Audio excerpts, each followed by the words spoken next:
ሲደራት ገብታልኝ በሎዛ ማር ህይወቴ በሎዛ ማር ህይወቴ በሎዛ ማር ነው ያለው። አማረ ህይወቴ አማረ ህይወቴ ነው ወይስ በሎዛ ማር ነው እያለ ያለው? በሎዛ አማረ ህይወቴ ለማርያም የዘመረውን በሎዛ አድርገው ዘምሮት ነው ሄደች። ኦኬ በሎዛ አማረ ህይወቴ በወይዘሮ ነው በወይዘሪት እንግዲህ ቀስ ብለን እናጣራዋለን።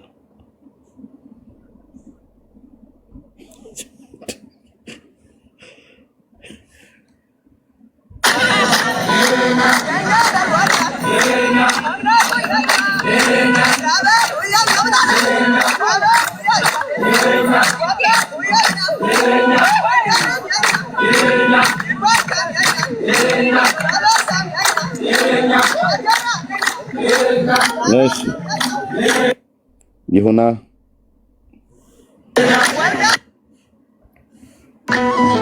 የተሰጠ ጎንደር አናቱ ላይ አዘዞ ሆነሽ ያለሁበት ሁኜ የምሳለምሽ የሎዛዋ ማርያም እናቴ አንቺ ነሽ። ወንድሜ አረባ ክምን እያረክ ነው? ወዴት ነው እየሳለምክ ያለው? አይ አንተ ምን አለብህ? ኦኬ ወደ ሎዛ ማርያም ካናዳ ላይ ሆኖ ወደ ሎዛ ማርያም ነው አዙሮ እያማተበ ያለው። ያ እንተ ሙስሊሞቹ ወደ ቂልባ እንደሚሰግዱ ማለት ነው። ካናዳ ላይ ሆኖ የጎንደርን አቅጣጫ እንዴት አወቀው? ሎዛ ነግራው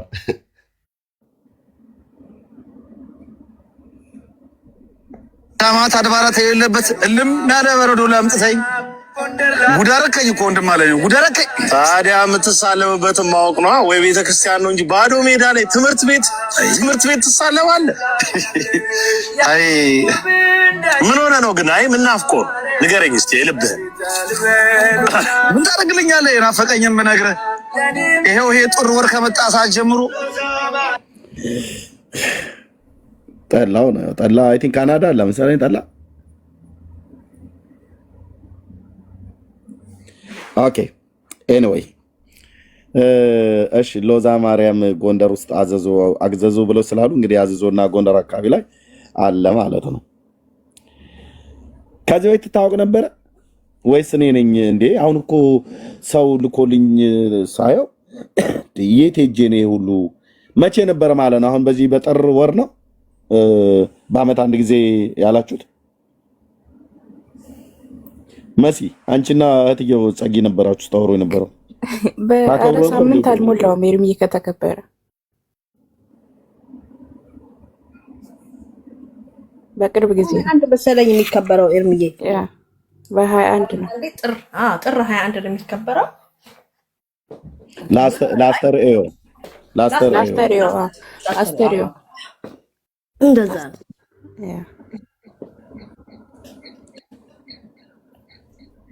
ኦኬ ለዛ ነው ወርሃዊ ቀን የላትም ያልኩት።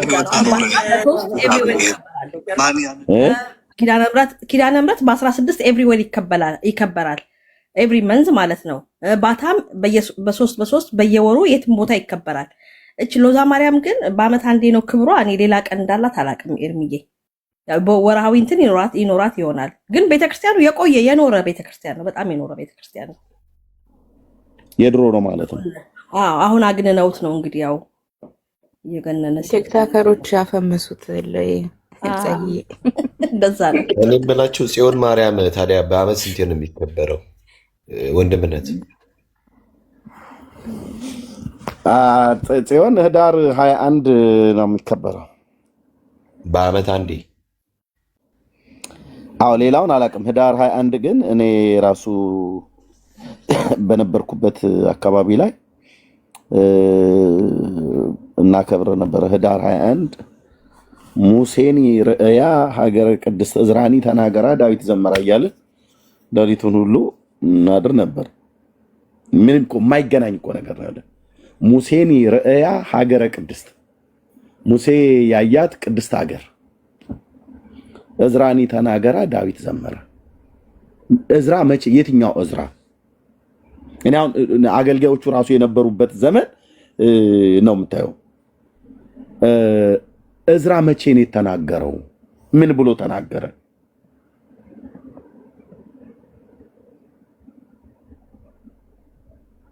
እኔ በእውነት የሚመልስልኝ ባገኝ ማለት ነው። እዝራ ካህኑ እዝራ ከሆነ የነበረበት ዘመን በባቢሎን በምርኮ በነበሩበት ጊዜ የነበረ ነው ካህኑ እዝራ ማለት ነው። ከዮሴዴቅ ልጅ ከካህኑ ከኢያሱ ጋር የነበረበት ዘመን ነው። በዚያ ዘመን የነበሩት እነ ነህምያ አሉ፣ እነ ሞርደካይ መርዶኪዎስ አሉ፣ ነቢያቱ እነ ሐጌና እነ ዘካርያስ አሉ፣ እነ ዘሩባቤል አሉ። እዝራኒ ተናገራ ዳዊት ዘመራ ብለን ሙሴን ረእያ ሀገረ ቅድስት እያልን እንዘምር ነበር። ሙሴ ያያት ቅድስት ሀገር እየተባለ ማለት ነው። እና ህዳር 21 ቀን ብለው ያው የእግዚአብሔር የቃል ኪዳኑ ታቦት ወደ ኢትዮጵያ መጣ ተብሎ የሚባልበት ነው።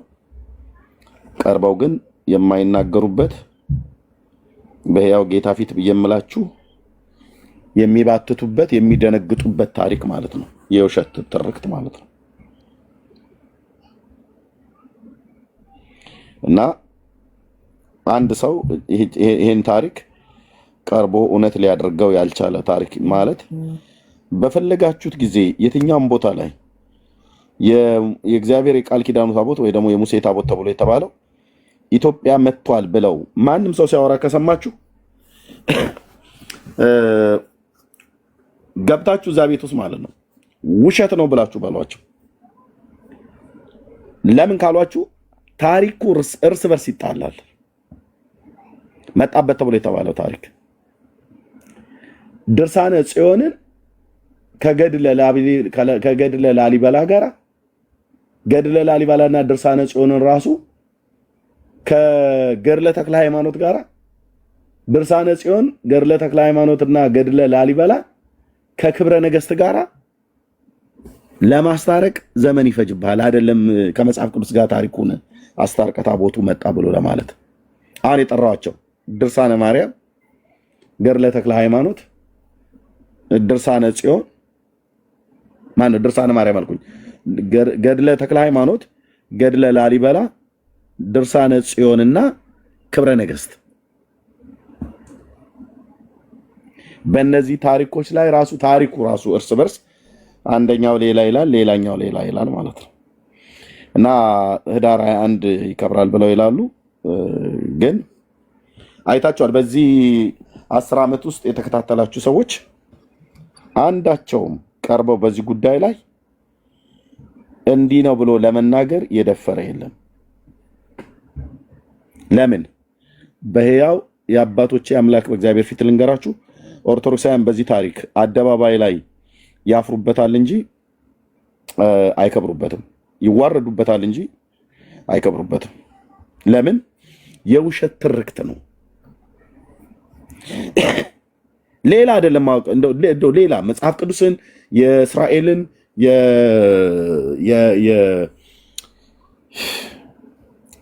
የጁዳ የይሁዳን ቤትና የእስራኤልን ቤት ታሪክን የነገስታቱን ታሪክ አንብቦ ተረድቶ ማገናዘብ ብቻ እንኳን ራሱ እንኳን አይጠበቅብህም። ከተቻለ ሰየው በመጽሐፍ ቅዱስ ሚዛን ነው የምትመዝነው። ግን በቤተክርስቲያኒቱ መጽሐፍት እንኳን ራሱ እርስ በርሱ ድብልቅልቅ ያለ ታሪክ ነውና ህዳር 21 ቀን ብለው ያከብሩታል ማለት ነው። እሺ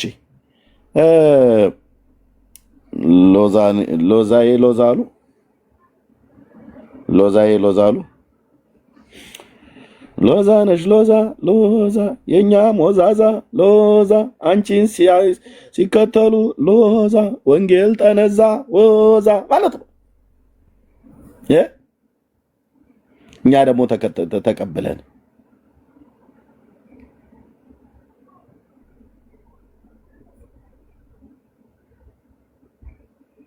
እግዚኦ ምንድነው ያልከው? እንዳልክ ና እስኪ ግባ። አንተ እኮ ነበርክ አንዱ ሎዛ ስትል የነበረው ማለት ነው። አሁን ቤዛ እንድትል ያደረገ መድኃኒዓለም ክብር ይሁንለት። መድኃኒዓለም ቤዛ እኔ ከወጣሁ በኋላ ነው ሎዛ የመጣችው። እኛ እያለን አልነበረችም። አላምንም። በእውነት እኛ እያለን አልነበረችም። አንተ ነው ያስጀመርከው ነው የሚባለው። እንደውም ይሄ ነገር በጭምጭምታ እኔ በውስጥ ቴክስት ያደርግልኝ ሰው አለ። አዲስ ነች። አዲስ ከወጣ በኋላ ብዙ ነገር ተበላሽቷል እኮ። በነበርክበት ሰዓት ላይስ እንዴ ሎዛ የለችም እንዴ? ወይ ወደ ደቡብ አልመጣችም ይሆናል እንጂ ከፍተዋል። አንተ እኮ ከህፃኑ ጋራ እንትን አባሬ ኤርሚያስ ቪዲዮ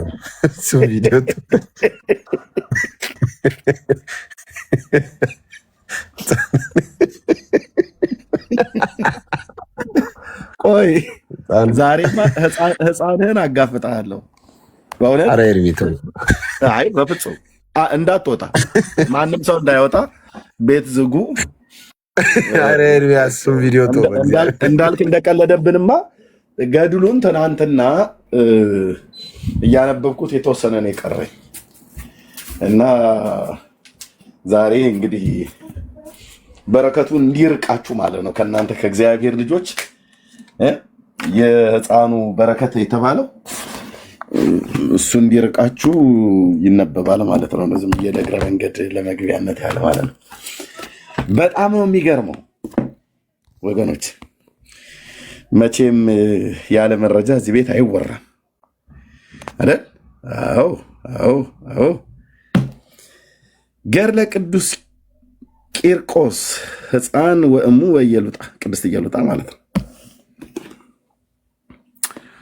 ትናንትና ነው የጀመርኩትኝ፣ ብዙም አልሄድኩም። ገና 86 ገጽ ላይ ነው ያለሁት። እዚህ ጋ ቁሜዋለሁ። ጉድ ነው አልኩ ብራዘር። እቺ አንድ ቀን ትፈጅብኛለች። እንደውም ሙሉ ቀን አላነበብኩትም። ይሄ ነው አቲክ ለአንድ ሰዓት ያህል ይመስለኛል፣ በአንድ ሰዓት ይመስለኛል ይሄን ያነበብኩት። 86ን ገጽ በአንድ ሰዓት ነው። ለዚህ ህፃን የተሰጠው ቃል ኪዳን ተብሎ የተባለው በጣም አስቂ ከሚያደርገው ነገር አንዱ ለምሳሌ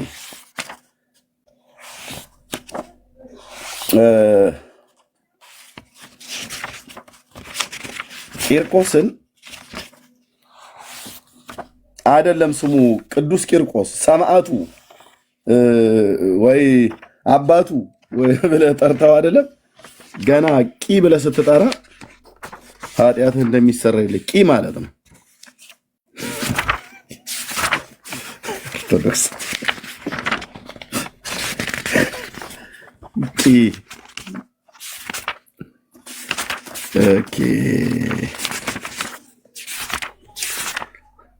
ኦኬ ገጽ ነብይ አለ።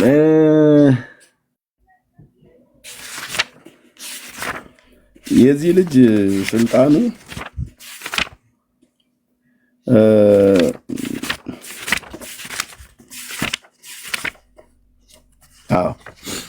የዚህ ልጅ ስልጣኑ ሰይጣንን በምን እንደሚመታው ታውቃላችሁ? በወይራ እንጨት ነው ቅጥቅጥ የሚያደርገው። ህፃን ነው አልኩ። በወይራ ጨፈቃ ሰይጣንን ድራሽ አባቱን ነው የሚያጠፋው።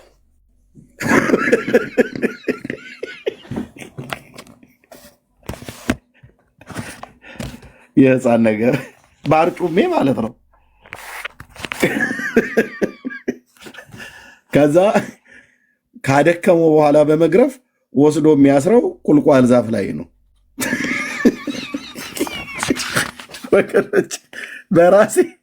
በራሴ ድክም ስለ ያልኩበት ነውና እንዲህ ካደረገው በኋላ ሰይጣንን ከገረፈው በኋላ ለምሳሌ እኔ ነገሩ ይህንን ህፃን ድሮም ጠርቼው አላውቅም። በህፃን ደግሞ ህፃናት ያው ሊከበሩ ይገባል። የህፃናት መብት የሚከበርበት ሀገር ነው ያለሁት እኔ እና የህፃን ነገር እምልህ ብዙ በህፃን ላይ እንደዚህ ሊቀለድ አይገባም ከተባለ ኬሽ እና ቃል ኪዳኑ ሲገባለት በወይራ ጨፈቃ ሰይጣንን የሚቀጠቅጥ ቁልቋል ዛፍ ላይ አስሮ ሰይጣንን አሳሩን ነው የሚያሳየው ይላል። ጥፍንቅ አድርጎ ነው የሚያስረው ሰይጣንን እምን ላይ የቁልቋል ዛፍ ላይ ሲገርፍ በወይራ ልምጭ ነው ሰይጣንን የሚገርፈው። እንደ አርሴማ በዘንባባ ቅጠል ምናምን ነገር እንዳይመስልህ እና የዚህን ህፃን ያኔ እንዳልክዬ ቂርቆስ አባቴ ሲል ነበር። እና በገጽ 88 ቁጥር ማን ነው? 88 አልኩኝ 68 ሶሪ። በገጽ 68 ቁጥር 90 ላይ ምን ይላል? ከዚህ ከቁጥር 88 ጀምሬ ላንብበው። ሕፃኑ ቅዱስ ቂርቆስ ዝም ብዬ ለመግቢያ ያህል ነው፣ እቺን ብቻ ለቅምሻ ያህል ነው እንጂ ዛሬ ያልነው ሙሉን ነው የምናየው። ሙሉ ነው። ከዚህ በኋላ በሙሉ ነው የምናየው ማለት ነው። አንድ ሰው ላይ ያስጠል ገድላት ድርሳናትን የተባለ አንድ ቀን እሰጥሃለሁ ወር አስጮሃለሁ ማለት ነው። እንደዚህ ነው የማደርገው። በምንድነው በፓኬጅ ነው የምለቀው ስለቀው። አሁን ግን ለቅምሻ ያህል ማለት ነው። እና ቂን እናያለን። ከዛ ቂ ብለህ ትውላለህ ሰሞንህም ወራቶችንም ማለት ነው። ቁጥር 88 ሕፃኑም ቅዱስ ቂርቆስ ተናገሩ፣ የተቸገሩትን ለመርዳት የምትመጣ እንደዚህ እንደ አይነ ጥቅሻ ነውን አሉት። በአይነ ስጋ የተመለከተ ሕፃን ይልህ ይሆናል። በዚህ ዓለም እንዳሉ ሕፃናት ሁሉ ሊመስለው ይችላል። በባህርና በየብስ በጫካ ላሉት መርዳት እንደማይችሉ ሕፃናት ጳውሎስ እንዳለው ሊመስለው ይችላል። በተጋድሎ ስፍር ቁጥር የሌላቸውን ብዙ ሕፃናትን የወለደ ሕፃኑ ቅዱስ ቂርቆስ ሕፃናትን የወለደ ሕፃን ማለት ነው። ቅዱስ ቂርቆስ ተናገራቸው፣ እኔ በራሴ ፍቃድ የሚሄድ አይደለሁም እና በፈጣሪ ፍቃድ ይሄዳለሁ እንጂ ወደ እናንተ የላከኝ እርሱ ነው ብሎ ግብረ ሐዋርያትን መጽሐፍ ምዕራፍ 16 ቁጥር 6 ጠቀሰ። ለቂርቆስ ነው የተጠቀሰው። ልብ በል። የላከኝ ማን ነው አለ? ግብረ ሐዋርያ 16:6 ይነበባል ማለት ነው። የነ ሊዲያ ቤተሰቦች የነበሩበት ክፍል ነው። 16:6 የተጠቀሰው ክፍል ይነበባል ግብረ ሐዋርያ። እሺ ምዕራፍ 16 ቁጥር 6 ምን ይላል እስቲ? በእስያ ቃሉን እንዳይናገሩ መንፈስ ቅዱስ ስለከለከላቸው በፍርጊያና በገላትያ አገር አለፉ ይላል። ኦኬ። ከዛ የነ ሊዲያ ቤተሰቦች የነበሩበት ነው። እዚህ ከቁጥር 11 ጀምሮ ማለት ነው። ወደዛ መጡ። በጢሮአዳ አድርገው ወደዛ በመጡበት ሰዓት በእስያ ቃሉን እንዳይናገሩ መንፈስ ቅዱስ ስለከለከላቸው በፍርጊያና በገላትያ አገር አለፉ ብሎ ጥቅስ ተጠቅሷል። ጥቅሱና ቃሉ አይገናኝም። ያው ጥቅሱ ዝም ብሎ ነው የሚጠቀሰው። እውነቴን ብዬ የምላችሁ እዚህ የተጠቀሱ ጥቅሶችን ክፍላቸውን ሄደህ ስታይ ምንም ከተባለው ክፍል ጋር ምንም የሚያገናኘው ነገር የለም። ምንም አንድም እኮ አልኩ፣ አንድም እያየሁት ስለመጣው ማለት ነው። ከዛ ምን አለ? ስሙኝ ልንገራችሁ አለ። ሕፃኑ ቂርቆስ አስጨናቂ ችግር በደረሰባችሁ ጊዜ ስሜን ጥሩ። ሙሉ ስሜን ተጠርቶ ሳያልቅ ቂ ብሎ የመጀመሪያውን ፊደል ሲጀምር እደርሳለሁ አላቸው። ማይክን ክፈትና አንዴ ቂ በል እስኪ እንዳልክዬ፣ ብሩኬም አንዴ ቂ ይበሉና ቂ ያለልም በኢየሱስ ክርስቶስ ብሩኬ ይበል።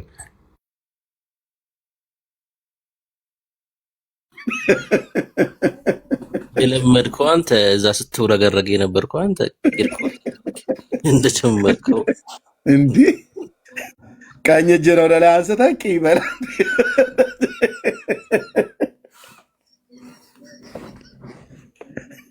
እያንዳንድ ጴንጤ እያልክ ነው ዛሬ የምትወርዱት። ምን አለ? ሙሉ ስሜን ጠርቶ ሳያልቅ ቂ ብሎ የመጀመሪያውን ፊደል ሲጀምር እደርስለታለሁ አላቸው ይላል። ያው የሕፃን ጉዳይ ነው። ኤርሚያስ በሕፃናት ጉዳይ ጣልቃ አትግባ ተብዬ ብትባል እሺ፣ ቂ ተብሎ የሚደርስ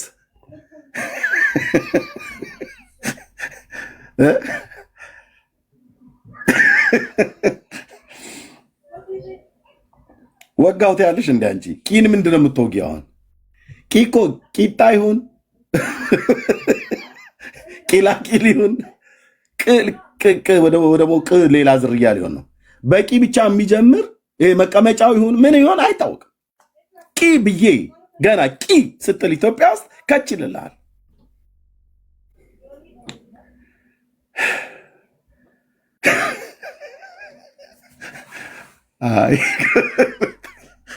በዚህ ህዝቤ ያምናል ብራዘር። የተጻፈ የጌታን ስም የሚጠራ ይድናል ምናምን ነገር እሱን ዳርያዝ ይለዋል። ዳርያዝ እሱማ የጌታን ስም የሚጠራ ይድናል ብሎ የሚለው እሱ ህይወት ሰጪ ነው። ይሄ ግን ጠላ የሚያስጠጣ ነው ብራዘር። ይሄ ድግስ ሰንበት የሚያስደግስ ነው። በስመ አብ ወወልድ ወመንፈስ ቅዱስ አሐዱ አምላክ አሜን ይሉላል። እንትን መንፈሳዊ ለማድረግ ሲለጥጡት ማለት ነው። በዚህች ዕለት የሰማዕት ተጋዳይ የነበረው ሕፃኑ ቂርቆስ የተወለደበት ቀን ነው ይላል። አባቱ ሲጀምር አረማዊ ነው፣ ከማያምን ነው እናትየዋ ያወደደችው። የሚያምን ከማያምን ጋር ምን ህብረት አለው ብሎ የሚለውን ህግ ጥሳ ማለት ነው። በሙሉ እነዚህ ሰማዕት ነው ጻድቃን ተብለው የተባሉት በሙሉ አሁን ያቺ እሌኒ የተባለችው ሴትዮ ማያምን ሰው ነው ሴት ወስዶ ያገባት ንጉሱ ማለት ነው።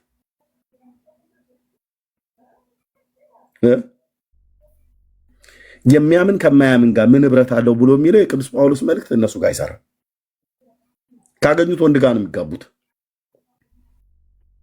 አርሴማም ያላመነ ሰው ነው ለአግባሽ ብሎ ሲላት አንተ ውሻ ትፋታም ብላ ምናምን ነገር ሰደበችው ብሎ ያው ወፌላላ ሰቅሎ ገደላት ማለት ነው። በጻፉት መጽሐፍ በመጽሐፋቸው ነው። እኔ ሰዎቹ በትክክል አሁን አርሴማ የምትባል ሴትዮ አይ ቲንክ እዚህ ምድር ላይ ኤግዚስት የምታደርግ ሴት እንደነበረች ታሪክ ውስጥ ሲናገሩ ሰምቻለሁ። አርመናዊት ሴት እንደነበረች ማለት ነው። እቺ ሴት በእውነት ለጌታ በዛ ዘመን ኖራ ሞታ እንኳን ከሆነ የኢትዮጵያ ኦርቶዶክስ ታሪክ ክርስቲያን ታሪኳን አበላሽተዋለች።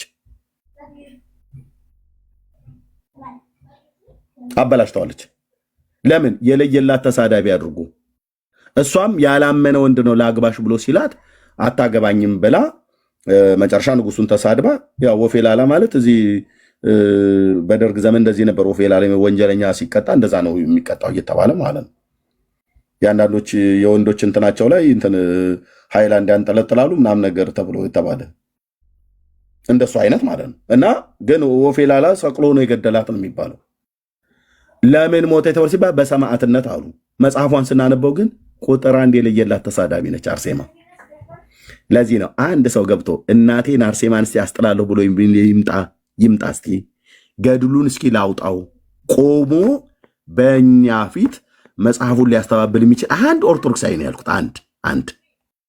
አንድ ማለት ነው። አሁን 433 እዚህ ይሰማል። ከበስተኋላ ብዙ ሰው አለ። አንድ ሰው ነው ያልኩት። እነዚህን ከምድሪቱ ላይ ቆሻሻ እንደሚጠረግ በወንጌል እውነት ከምድሪቱ ላይ ካልጠረግን ህዝባችን ነፃ አይወጣም። አንድ እኮ ነው ያልኩ። ቅጥረኛም ይሁን ያልተቀጠረ ጥሩትና እኔ ፊት ቀርቦ እስኪ ያስተባብል አንድ ይፋረደኛል እኮ የአባቶች አምላክ። ያን ሰው ፊት ለፊት አግኝቸው በምን በእውቀት ነፍሱ ከስጋው እስክትለይ ድረስ በእውቀት ሳሰቃየው ታያለህ። ከመጽሐፉ እያወጣው ማለት ነው። ይሄኛውን ስራለሁ የእናተ በረከቱ አይደርበትና እንደ ኤልያስ እያላገጥኩበት አሳየዋለሁ። መጽሐፉ ላይ መጽሐፉ ራሱ የምታላገጥበት መጽሐፍ ስለሆነ ለምን ውስጡ የተጻፈው አንድ የክርስቶስ ሰማዕት ነች የተባለች ሴት እንኳን የማትሰራውን ነውር እኮ ነው የተሰራው። የክርስቶስ ባህሪ የተንጸባረቀው ንጉሱ ላይ እንጂ እሷ ላይ አይደለም። ያላመነ ሰው ነው ለአግባሽ ብሎ ያላት ተብሎ ይባላል። በሙሉ ያላመኑ ሰዎች ናቸው። የዚችም ሴትዮ ያላመነ ሰው ወእሙ እየሉጣ ማለት የቅድስት እየሉጣ የተባለችዋ ያላመነ ሰው ካላመነ ሰው ይሄንን ልጅ ወለደ ተብሎ የሚባለው መጽሐፉ የሚለው አንዴ ፍልስጤማዊት ናት ይላል፣ አንዴ ጣሊያናዊት ናት ይላል፣ አንዴ ደግሞ የአንቤጌን ነው የአንጌቤን የምትባል አገር ናት ይላል። አንጌቤን የትኛው ጋር እንደሆነ አላቅም። ጂኦግራፊ የሚያውቁ ካሉ ዌልካም። መካከለኛው ምስራቅ ላይ ሊያወራ የሚችል ሰው ካለ ፍልስጤም ነው በሙሉ ፍልስጤም። ይህንን የዮሐንስን እጨጌ ዘጸገሮ ነው ዘጠንገሮ የሚባለውን ሳነባው እሱም ልክ እንደዚህ ኢየሩሳሌም ነው ይልሃል። ሳሬራ በምትባል በኢየሩሳሌም ከተማ አውራጃ ውስጥ ያለች ነች ብሎ ይልሃል። ደግሞ ፍልስጤም ነው ደግሞ ይልሃል። የዚችኛዋን አንጌቤን ይለዋል። ከዛ ደግሞ ፍልስጤም ይለዋል። ከዛ ደግሞ ሮም ይላል። አገሯ የት ነው? ወፍ እና ቂቂቂቂቂቂ እያለን እንኖራለን ማለት ነው። ህፃኑን ገና ስትጠራው ቂርቆስ ማለት የለብህም። ቂ ስትለው ራሱ ኢትዮጵያ ውስጥ ቂ እያላችሁ ጥሩ። ህፃኑ ስር ሲመጣ ታየዋለህ።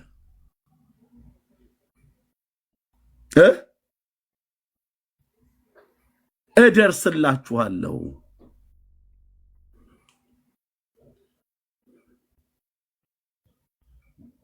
አላቸው ይላል።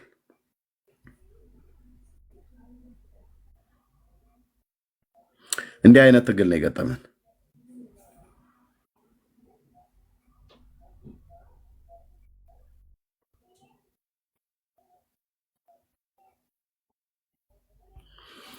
ሌላው ይቆየን።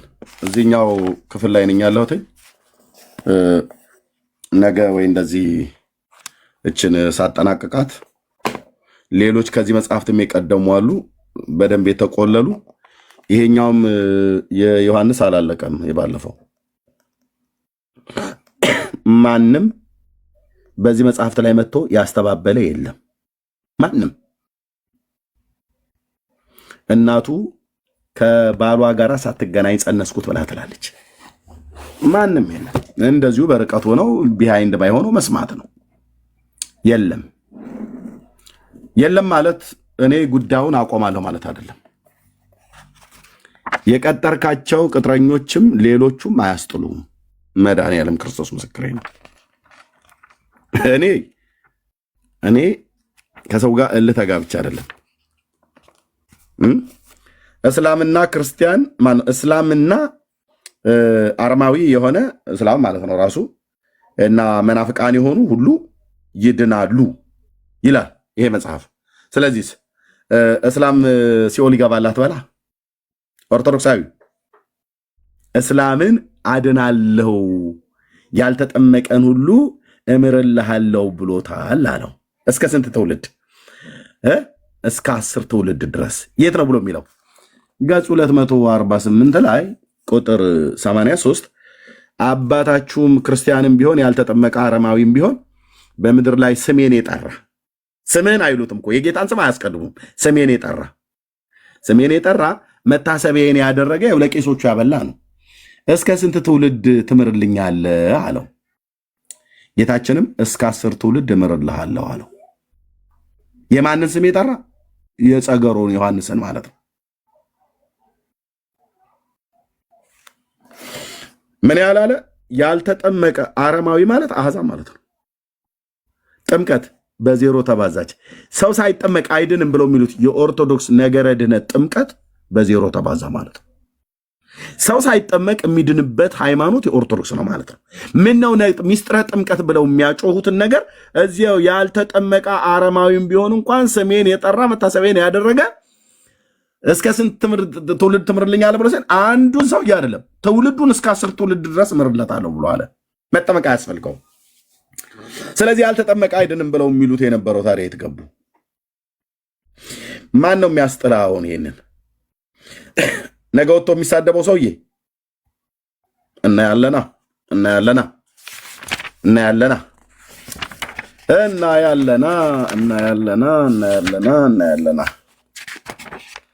ኦኬ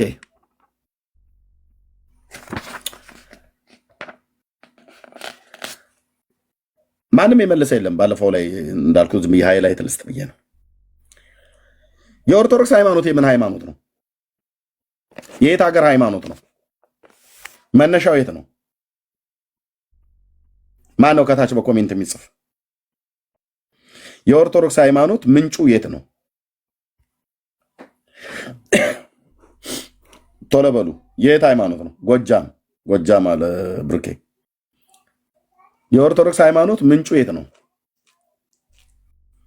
የማን ሀገር ሃይማኖት ነው?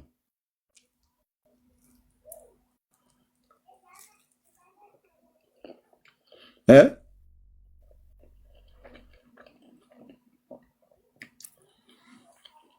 ግብፅ። አዎ ጥሩ መልሳችኋል። ገጽ 277 ክፍል 55 ጌታችን ቃል ኪዳን እንደሰጠው ይላል። ለማ ለጠንገሮ ማነው ለጸገሩ። ቁጥር 28 ጌታችንም እስከ 10 ትውልድ እምርልሃለሁ ከአንደበቴ የወጣውን ቃሌ እንዳይታበይ በራሴ ምያለሁ። አባታችን ብዬ ስለማላነበው ዮሐንስም የግብፅ ሃይማኖትን የሚከተሉ የኢትዮጵያ ሰዎችን ሁሉ ማርልኝ አለው። ይህችም የጸናች ናት። የኢትዮጵያ ሰዎች የማን ሃይማኖት ነው የሚከተሉት? ጻፉ ይወት አለም የማየ ሃይማኖት የአባየ ሃይማኖት ብለህ የምትለው የማን ሃይማኖት ነው? የኢትዮጵያ ሰዎች የሚከተሉት ሃይማኖት የማን ሃይማኖት ነው? የግብፅ። ግብፅ ደግሞ በጥንት ታሪኳ እንደምታየው የፈርዖን ሀገር ናት እና ፈርዖን ደግሞ ያው በራፌ በቶምሴ ማነው በጌሳም በራምሴ በቶፌል በሚባሉ ከተሞች እንደዚሁም በሜግዶል በጣፍናስ በሜንፎስቴ በሚባሉ ከተሞች እና በምድራቸው ሁሉ የአብርሃም አምላክ እግዚአብሔር ለዘላለም ያደቀቀበት የጣዖታት አገር ናት። ለዚህ ነው በነቢዩ በኤርምያስ ሲናገር እግዚአብሔር በሜግዶልና በጣፍናስ በሜንፎስቴ አውራጃ ላይ እሳትን አነዳለሁ ይላል ጌታ። በግብፃውያን አማልክት ላይ እሳትን አነዳለሁ ብለው እንዳለ ማለት ነው። ግብፅ ጥንቱኑ የምን ሀገር ነች? የጣዖት አምልኮ የአስማተኞች የጠንቋዮች የአስማተኞች ሀገር ማለት ግብፅ ናት። አሁንም ጭምር ይመትታሉ። አይታችኋል። በባለፈው የኛ የሚሊኒየም የአባይ ግድብ ለመሰራት አልጀዚራ ነው የግብፅ ቻናል ላይ ቁጭ አድርገዋል። ጠንቋያ ካርድ እያየች እንዴት ነው ኢትዮጵያውያን ይህንን የሚሊኒየም ግድብ ይጨርሱታል ብለሽ ትያለሽ? በእውነት ያቆሙታል ኢትዮጵያውያን?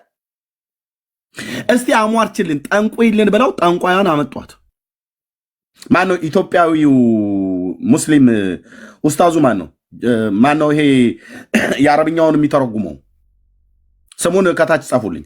በጣም አገራችን ኢትዮጵያን በጣም የሚወድ የእስልምና ሃይማኖት ተከታይ የሆነ ሰው ነው። ማነው ኡስታዙ? አረብኛን ማነው ስሙ? ጀማል ነው። ኡስታዝ ጀማል ነው። አዎ ኖ ሁሴን አይደለም። ጀማል ኡስታዝ ጀማል ኡስታዝ የሚባለው ጀማል ማለት ነው። ኖ አቡበከር አይደለም። እዚህ ሚዲያ ላይ እንትና አባይ ነው ማነው ምናምን ነገር ብሎ የሚል የአባይ ንጉስ ነው ምናምን ነገር የአባይ ንጉስ ነው እንደዚህ የሚል ሚዲያ አለው። በደንብ ስላልያዝኩት ነው። ምን ነበረ የአካውንቱንም ስሙን እስኪ ንገሩን። በእውነት አገሩን ኢትዮጵያን የሚወድ ሰው ሄዶ ፎሎ ያድርገው። ኢትዮጵያን ይወዳለሁ ብሎ የሚል ሰው ማለት ነው። ኪንግ አባይ ያው ቴንክ ዩ ኪንግ አባይ ያ አረብኛ ቋንቋ በደንብ ስለሚናገር ኢትዮጵያዊ ነው እና እሱ አቅርቦት ነበር ራሱ ጠንቋያ ሴትዮ ማለት ነው።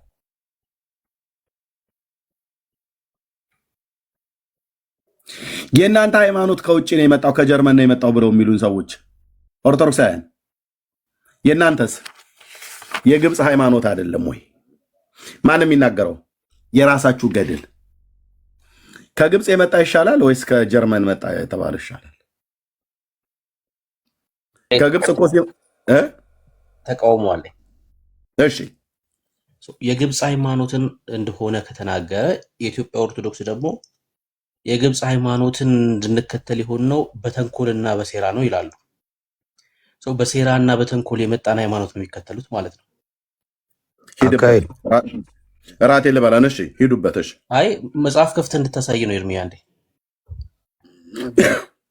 ምን አይነት መጽሐፍ? የኢትዮጵያ የውጭ ግንኙነት መጽሐፏን የአባ ጎርጎርዮስ ወይስ የራሱ የውጭ ግንኙነት ስርዓት የውጭ ግንኙነት? እሺ ስርዓትና የውጭ ግንኙነት አካሄድ ብላ ያለው እንዳልከኝ ምኑ ነው?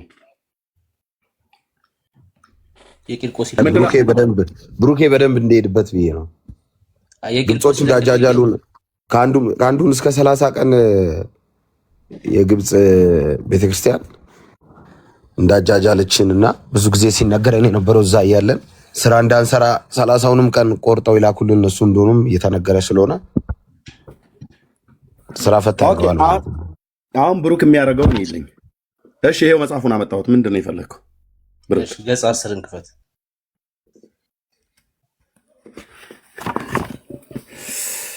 እንዲህ ነው በመረጃ። እሺ እኛ ቤት ከፍተን አንሳደብም ብራዘር። ይሄንን ለማንበብ አቅም ይጠይቃል። እንደዚሁ ፒሪ ፒሪ ፒሪ ማለት አይደለም። ማንበብ ይጠይቃል። ማንበብ ይጠይቃል ማለት ነው። እሺ ገጽ 10 እንደዚህ ላንብበው። ከ20ኛው ክፍለ ዘመን እስከ 5ኛውና እስከ 11ኛው እስከ 16ኛው ክፍለ ዘመን ትንሽ ዝቅ በል፣ ብዙ ስለሆነ ትንሽ ዝቅ በል። ኦኬ የኢትዮጵያ ኦርቶዶክስ ተዋሕዶ እሺ የኢትዮጵያ ኦርቶዶክስ ተዋሕዶ ቤተክርስቲያን ከኦሪየንታል ኦርቶዶክስ አብያተ ክርስቲያናት ጋር ያላት የሃይማኖት አንድነትን አጽንታና አክብራ የያዘች ስትሆን የምትመራውን የምትተዳደረው ከሐዋርያት በተገኘ ትውፊት መሰረት በቅዱስ ሲኖዶስ ነው። ይሄ ሲኖዶስ ከሐዋርያት የተገኘ አይደለም። ባለፈውም ጥሪ አቅርቤ አንድ የመጣ የለም። አንድ ማለት አንድ በታሪክ አንድ የመጣ የለም። ትመጣለህ፣ እንጠይቃለን። ጌታ ኢየሱስ ምስክሬ ማለት ነው። የሐዋርያዊ ቅብብሏችሁ መጽሐፍ ቅዱሳዊ አይደለም። በታሪክም ኑ ላውራችሁ ቢሰጥ አንድ የመጣ የለም። አንዱ ገብቶ ተሳድቦ ነው ሄደው። የዛን ቀን እንደውም ሐዋርያዊ ቅብብላቸው ከግብፅ ሀገር ሲመጣ ሁሌ የሚጠራ የቤተክርስቲያን አባት ተብሎ የሚጠራ እኛም ራሱ እንኳን በታሪክ የምናውቀው ግን ኦርቶዶክስ አይኔ ነው ብላ የምትለው ማን ነው? አትናቴዎስ የእስክንድርያ ሰው ነው። ፍሬምናጦስ፣ አቡነ ሰላማ የሚባሉቱ የመጀመሪያውን ጵጵስና ከግብፅ ሀገር ሄደው ከአትናቴዎስ እጅ ሲቀበሉ ከንፈሩን ስሞት ነው የተቀበለው። ሃሎ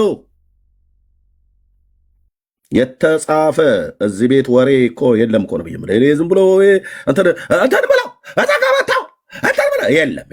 የተጻፈ ወንድ ለወንድ ከንፈር ተሳስመው፣ ወንድ ለወንድ ከንፈር የሚሳሳሙ ምን ይባላሉ? አካሲ። እዛው ጨርሰው አቅም ያለው እስቲ ገብቶ ዲና ያድርግ። ይሄንን ዲና ያድርግ። አሳይቻለሁ። ከፈለጉ መዝርጬ ያሳያለሁ። እዚህ መጽሐፉ እንደሆነ አለ። ምን ክፋት አለው? ላፍ አድርጌ ወንድምነት የሰጠኝን ልጨርሰው። እሺ የኢትዮጵያ ኦርቶዶክስ ቤተክርስቲያን ከኦሪየንታል ኦርቶዶክስ አብያተ ክርስቲያናት ጋር ያላት የሃይማኖትን አንድነት አጽንታ አክብራ የያዘች ስትሆን የምትመራውን የምትተዳደረው ከሐዋርያቱ በተገኘ ትውፊት መሰረት በቅዱስ ሲኖዶስ ነው። የኢትዮጵያ ኦርቶዶክስ ተዋሕዶ ቤተክርስቲያን ከቀደምት ነቢያት ጀምሮ ለሃይማኖት አባቶች፣ ለቤተክርስቲያን መሪዎች የነበራት ፍቅርና መንፈሳዊ አክብሮት የእስክንድርያ ቤተክርስቲያን የኒቃያን ጉባኤ ውሳኔ ነው ብላ በጻፈችው የተንኮል ድንጋጌ ለ1600 ዓመት ከራሷ ልጆች ሳትሾም ከእስክንድርያ ጳጳሳት እየተቀበለች ስታስተናግድ ኖራለች። በምን የተንኮል ድንጋጌ? ግብፅ ምንድናት እያሉ ነው? ተንኮለኛ ናት። የተንኮለኛዋን ግብፅ ሃይማኖት አይደል እንዴ የኢትዮጵያ ኦርቶዶክስ ቤተክርስቲያን ሃይማኖት የበላይ የተቀበለችው? አዎ። ማን ይህንን ያለው? ይኸው ገድለ ቅዱስ ቂርቆስ ወእሙ ወእየሉጣ የእናትና የልጁ የሰረተው በረከት የደረባችሁና ኦርቶዶክሳውያን የእናትና ልጁ የሕፃኑና የእየሉጣ የተረቷ በረከት በላያችሁ ደርና በዚህ ክፍል ላይ የግብፅን ሃይማኖት ነው ኢትዮጵያውያን የተቀበሉት ይላል። ወንድምነት አሁን ደግሞ ምን አለ? አየህ የኔ ወንድሞች እንደዚህ ናቸው፣ ያነባሉ ማለት ነው። አያው እኔ እዚህ ገድለ ቂርቆስና የእናቱ የኢየሉጣን ገድል ላይ አውጥቼ ኢትዮጵያውያን የማን ሃይማኖት የሚከተሉት? የግብፅ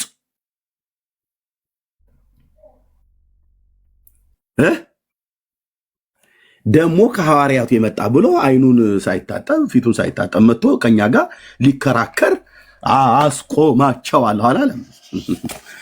በጣም በጣም በጣም በጣም በጣም በጣም በጣም በጣም ይቀለዳል እኮ ነው የሚለው። ኢትዮጵያ በጣም የሚቀልዱ ብዙ ልጆች አሏት፣ የማያነቡ መጽሐፍ ቅዱስ የማያነቡ ታሪክ የማያውቁ ያለ መረጃ ለመናገር የሚታትሩ ማለት ነው።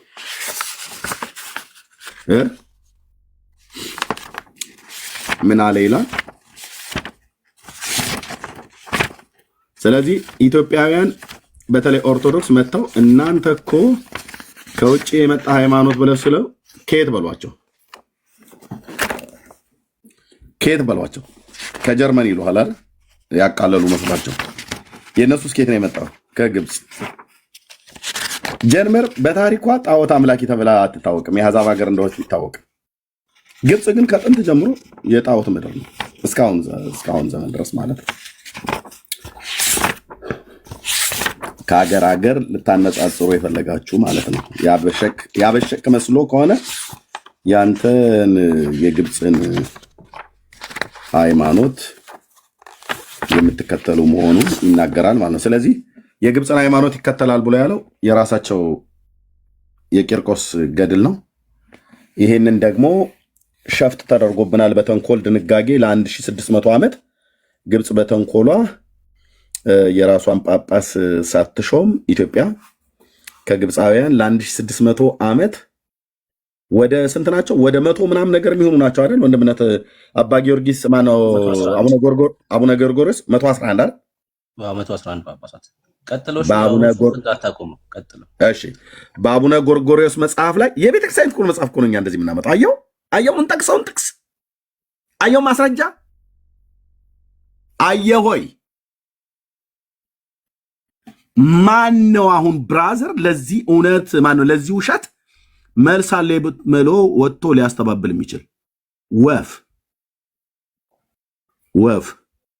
ወር አስጮኋቸዋለሁ። አንድ መረጃ ሰጥተን ማለት ነው። ወር መጽሐፉንማ ካነበብን የዓመት ነው። የዚህም ብቻ ዓመት እንሰጣቸዋለን። የሌሎቹን ደግሞ በላዩ ላይ እንቀጥላለን። እኛ መብረቃዊ ጥቃት እንደሚባለው ማለት ነው። በላዩ የእነዚህን መጽሐፍት ነውራምነት አውጥተን አደባባይ ላይ አስጥቼ ያሳያለሁ። ከዛስ ወንጌሉ መጽሐፍ ቅዱሱ የወንጌሉ እውነት ይሰበካል ማለት ነው። እኔ በልህ አይደለም የገባሁት ብራዘር፣ በጥሪ ነው። እሺ የምንጠቅሰው ማን ነው? የኢትዮጵያ ኦርቶዶክስ ተዋሕዶ ቤተክርስቲያን ዓለም ይወቅልኝ ብላ ባስቀመጠችው መጽሐፍቶች ውስጥ አሁን የሚያወሩ ሰዎች እቤታቸው እንኳን መጽሐፉ የለም እንኳን ሊያነቡት ቀርቶ። እሺ እንቀጥላለን። ከዛስ ቤተክርስቲያኒቱ ለ1000 ዓመታት በእስክንድሪያ ቤተክርስቲያን ስር በኖረችበት ጊዜ ከግብፅ የሚመጡ ጳጳሳት የእኛን ቋንቋ ካለማወቃቸው እኛም የእነሱን ቋንቋ ካለማወቃችን የተነሳ ባለመግባባት ብዙ ድክመት ታይቷል። ባለመግባባት ታዲያ እንዴ አላህ አክበር እኮ ብሎ ተክቢር ብሎ ሲል እኮ አላህ አክበር እያልኩ እኮ ነው የኖርከው ማለት ነው። አልተግባባህም። እነሱ ግዕዝ አያውቁ፣ አማርኛ አያውቁ። እኛ የምናውቀው ግዕዝና አማርኛ ነው ኢትዮጵያ ውስጥ። ያውም ግዕዝም በቤተክርስቲያን አካባቢ ነው የሚታወቀው። ይደልዎም ለአብ ወወልድ ወመንፈስ ቅዱስ ብለህ ብትል የት ያውቅልሃል? እሱ አረብ ነው። ማሻአላህ ነው የሚልህ። ባለመግባባት ኖረናል። ታዲያ ባለመግባባት ለ1600 ዓመት ኢትዮጵያ ውስጥ ምን ተደረገ? ምንም።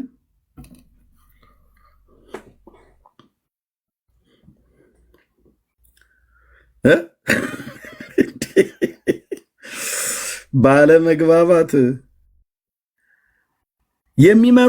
መሪውና ተመሪው ካልተግባባ እንዴት ነው ሃይማኖቱ የሚጸናው? ጳጳሱ ከካህኑ፣ ምእመኑ ከመምህራኑ በምን ነበር የተግባቡት? እንዱ ዝም ብለው አባቴ በመስቀሉ መታ መታ ያርጉኝ ምናምን ነገር እያልክ ነበር ጀርባን የምትሰጠው የነበር። እነ ሼህ ሱልጣን እኮ ብፁዕ አቡነ ማርቆስ እየተባሉ እኮ መታውልሃል ኢትዮጵያ ውስጥ። ማን ነው የጻፈው? ጳጳሱ የሸዋው አህጉረ ስብከት ሊቀ ጳጳስ የነበሩት ብፁዕ አቡነ ጎርጎርዮስ የኢትዮጵያ ኦርቶዶክስ ተዋሕዶ ቤተክርስቲያን በዓለም መድረክ ብሎ በሚለው መጽሐፍታቸው ላይ ማለት ነው። መጽሐፉ አለ እዚህ ቤት እያንዳንዱ ነው ያለው። ይወጣልሃል። ጥርስ ከመላሱ እያወጣ አሳያለሁ።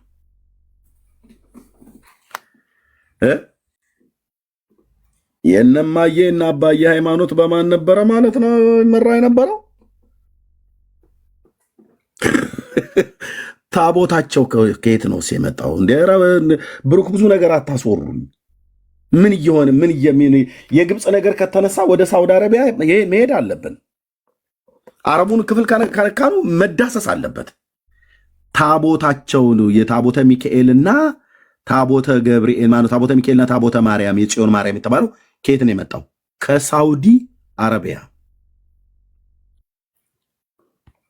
ማሻአላህ ነው ማለት ያለብህ። ከየት ነው የመጣው? ታቦተ ሚካኤልና ታቦተ ማርያም ከየት ነው የመጣው? ከሳውዲ አረቢያ። ሳውዲ አረቢያ ማን ያለው? ሳውዲ አረቢያ ማን ያለው? መጽሐፋቸው መካ መዲና ብሎ የሚለው የት ነው ያለው? በሳውዲ ግዛት ውስጥ ነው። ሳውዲ ግዛት ውስጥ ነው ያለው ያኔም አሁንም።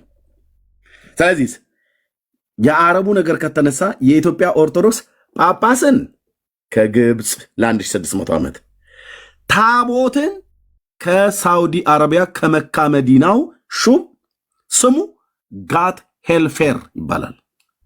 ማነው? ጋፊሄር ይባላል። ጋት ሄልፌር የነቢዩ ዮናስ አገር ነው። ጋፊሄር ይባላል። የመካ መዲናው ሹም ነው። የአክሱም ጽዮን ታቦተ እግዚአብሔር የሙሴ ታቦት ተብሎ በተለምዶ የሚነገረው የመጣው ከየት ነው? ከሳውዲ አረቢያ ከመካ ማለት ነው። መካ የት ነው? ሳውዲ አረቢያ ማለት ነው። መረጃ አለው ኤርምያስ። መጽሐፈ ጤፉት በማን የተጻፈ? የግሸን ደብረ ከርቤ ቅድስተ ማርያም ደብር ሰበካ። አየህ መረጃ ብራዘር። ስታወራ እንደዚህ ነጭ ነጩን አውራ። እችት ምስለ ፍቁር ወልዳ የተባለችው ትክክለኛ ሉቃስ ሳላት የተባለው ያው በ15ኛው ክፍለ ዘመን ተገኘ ተብሎ የተባለው የድሮ ቅጂ እቺ ናት። አየኸው? የወሎ ረሃብ ጊዜ ተብሎ የተባለው በ77 ድርቅ በተመታ ጊዜ በድርቅ የቆረመደሽ ነው የምትመስለው። አሁን ለዚች ስሰግድ ይታይ መድኃኔዓለም እኮ ክርስቶስ እኮ ነው ያዳነኝ። አንተዬ ለማንም ሰካራም የረገጠው ጣሳ ተብሎ እንደሚባል የተወላጨመ ፎቶ እኔ የሥላሴ ባሪያ ስሰግድ የነበርኩበት ዘመን ያንገበግበኛል አልኩ። በእውነት እኮ ነው የምልህ፣ የልቤን የእውነቴን እኮ ነው የምነግርህ። አንተ እንኳን የጌታዬ እናት አይደለም የኔና ያንተ እናት እንኳን ደመግቡ ናቸው ተብሎ የሚባሉት አሁን እቺ አንተ እናት ነኝ ተብለህ ብትባል እንደዚህ አይነት ኧረ የእንትና እናት አፍንጫቸው ምንድነው እንደዚህ የመሰለው ምናምን ነገር ብለው ሙድ የሚይዙብህ ማለት ነው። እና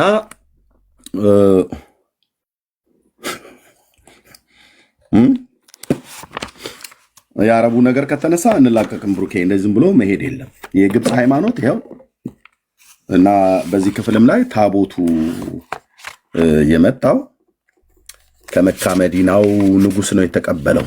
ማን? ዳግማዊ ኢዮርብዓም የተባለው በ1426 ኢትዮጵያ ላይ የነገሰው አጼ ዘርዓ ያዕቆብ የሚባለው ማለት ነው። እሱ ብቻ አይደለም፣ ከሳውዲ አረቢያ እሱ ብቻ አይደለም የመጣው። በዚህ ጉዳይ ላይ አንድ የደረሰ የለም። ሃይማኖታቸው የቀና የጸና የሆነ የዳግማዊ ዳዊት ልጅ አጼ ዘርዓ ያዕቆብ የሰሩትን ስራ እንናገራለን ይላል። የንጉሱ ማለት ነው። በ1426 የነገሱት ደብረ ብርሃን ነው መናገሻ ከተማቸው ያለው። ቤተመንግስታቸው እዛ አለ። ስትናገሩ እንደዚህ ተናገሩ። እሺ ኦርቶዶክሳውያን ስትናገሩ እንደዚህ ተናገሩ። የጴንጤን ጉድ አወጣለሁ ብለህ ስትል ከዳር እስከ ዳር እኛ ከዛሬ 10 እና 8 ዓመት በፊት የተናገርነው ቪዲዮ አምጥቶ ያዙ ይልቀቁኝ ማለት አይደለም። እኛ የተጻፈ መጽሐፍ ነው እንደዚህ ምናሳየው። ተናገሩ እውነቱን። እንደነገሱ ክብር የሚሆን የጌታችንን መስቀል ንጉሱ እንደነገሰ ማለት ነው እንዳመጡ ሰፍነጉን ኢትዮጵያ መጥቷል። ከለሜዳው ኢትዮጵያ መጥቷል። የግንግሪት የታሰረበት ገመዱ ሁሉ ኢትዮጵያ መጥቷል። አክሊለ ሦሁ ጌታችን ያደርገው መጥቷል። የተገረፈበት ጅራፍ ይህ ሁሉ ወደ ሀገራችን ወደ ኢትዮጵያ እንዳመጡ ያመጣጡ ምክንያት እንናገራለን አሉ። ተናገሩ። ኦርቶዶክስ ምንም አትናገረው ነገር አለ። ስትናገር ግን 10 ተናግራ ከሆነ 8ቱ ተረት ነው። እንዳነበበ ሰው እኮ ነው የማወራህ ብራዘርዬ። ማብሸቅ መስሎ ከሆነ ተሳስተሃል።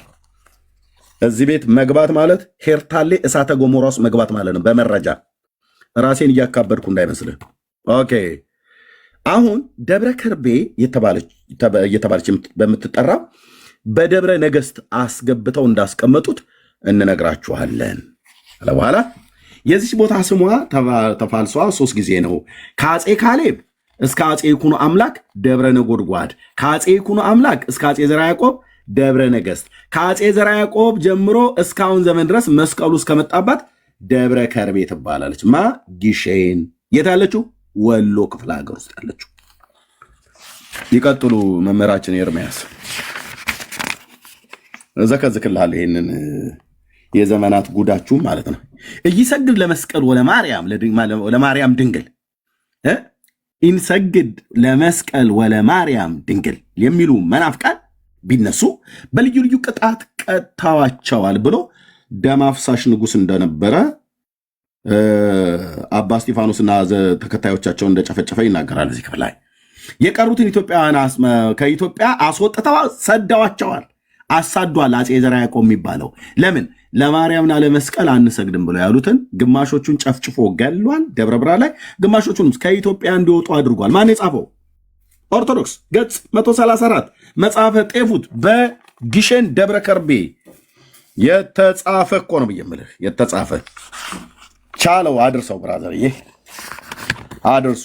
ይኸው በሙሉ የፈቀዱት የደብሩ ሰበካ ጉባኤ አስተዳደር፣ የደቡብ ወሎ አህጉረ ስብከት ሊቀ ጳጳስ፣ የቅዱስ ሲኖዶስ አባል የሆኑት ብፁዕ አቡነ አትናቴዎስ ወንዲፍራው መምህር አባ ላይኩን ወንዲፍራው ቆሞስ የግሸን ደብረ ከርቤ ቅድስተ ማርያም ደብር አስተዳዳሪ፣ እሳቸው ሁሉ የሚያውቁት ነው።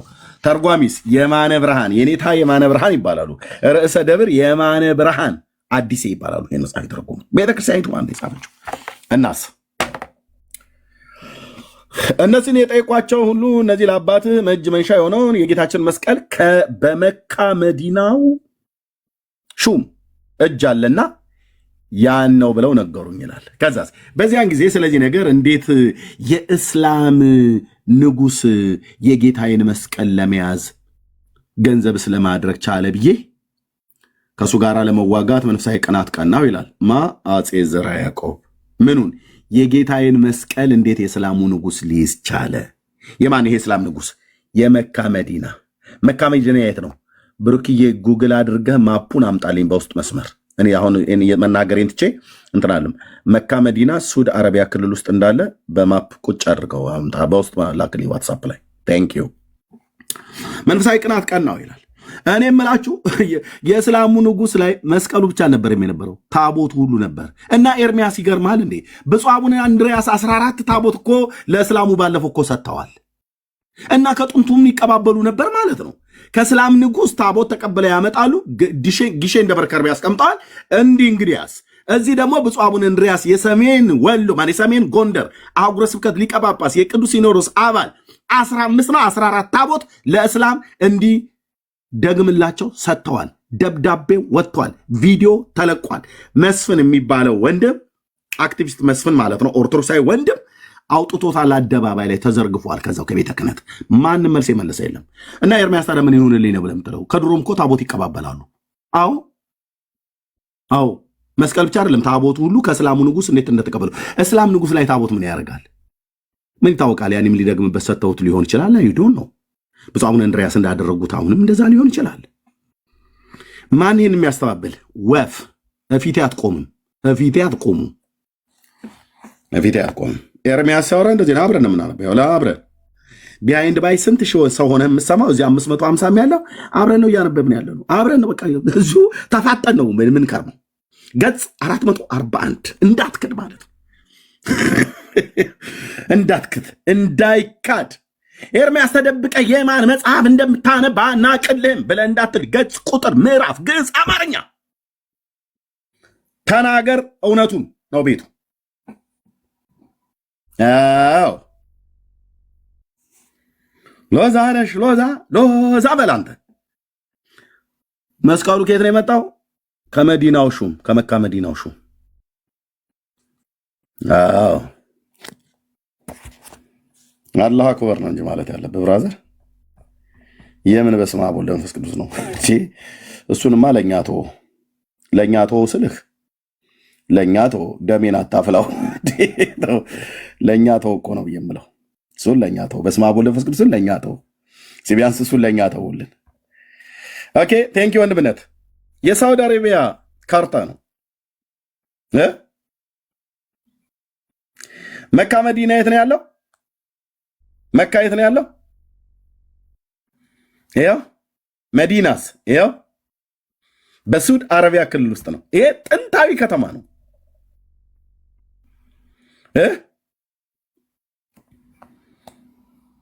ይሄ መዲና የሚባል አካባቢ በጥንት ምድያም ተብሎ የሚጠራው አካባቢ ነው።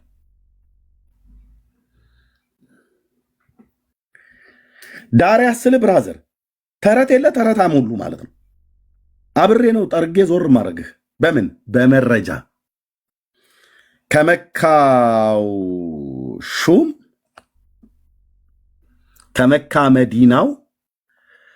ከመካ መዲናው ሁለቱን አብሮ ይገዛ ነበር ማለት ነው። መካ ራሱን የቻለ ነው። መዲና ራሱን የቻለ ሀገር ነው። ስለዚህ በመካ መዲናው ሹም እጅ አለና ያ ነው ብለው ነገሩኝ ይላል። ብሩኬ ጳጳ ጨርሰዋል። ይሄንን አላቆምኩትም። ጳጳስ ከግብፅ፣ ታቦት ከሳውዲ አረቢያ።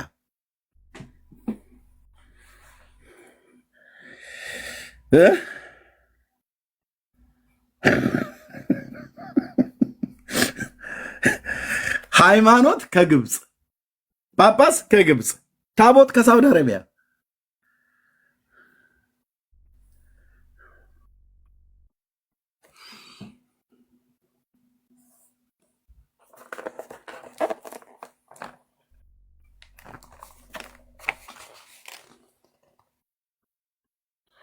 እንዲህ ነው እንጂ በመረጃ እንደዚህ ነው እንጂ ሰንዶ መናገር ብራዘርዬ፣ ጉራዬን እየቸረቸርኩ እንዳይመስልህ።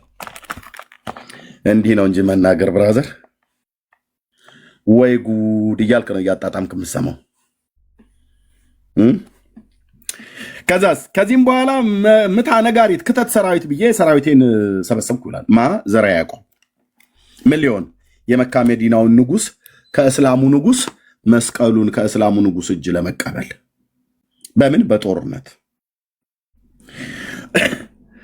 ከመካ መዲናውም ሹም ጋፊሄር ማለት ከጋፊሄር ጋር ለመዋጋት አደሌዋ ድረስ ዘመትኩ ይላል። ከዛስ በዘመኑ የነበረ የምስሩ ንጉስ አሽሪፍ፣ ምስር ማለት ግብጥ ማለት ናት በድሮ ስሟ አሽሪፍ ሲሆን ጋፊሄርን እንደ ንጉስ ሆኖ መካ መዲናን ይገዛና ያስተዳድር ነበር። ኦኬ ለበው እኛውን ምን ፈልገን ነው? ታቦቱ የመጣው ከእስራኤል ሳይሆን ከመካ መዲና ነው። ይያዝልን፣ አስምርበት፣ ጣፍ፣ ተነጋገር፣ ተወያይ፣ አውራ። ታቦተ ጽዮን ከየት ነው የመጣችው? ከመካ መዲና ነው። ማን ያለው? ነገረ መስቀሉ መጽሐፈ ጤፉት ግሼን ደብረ ከርቤ የተጻፈው መጽሐፍ።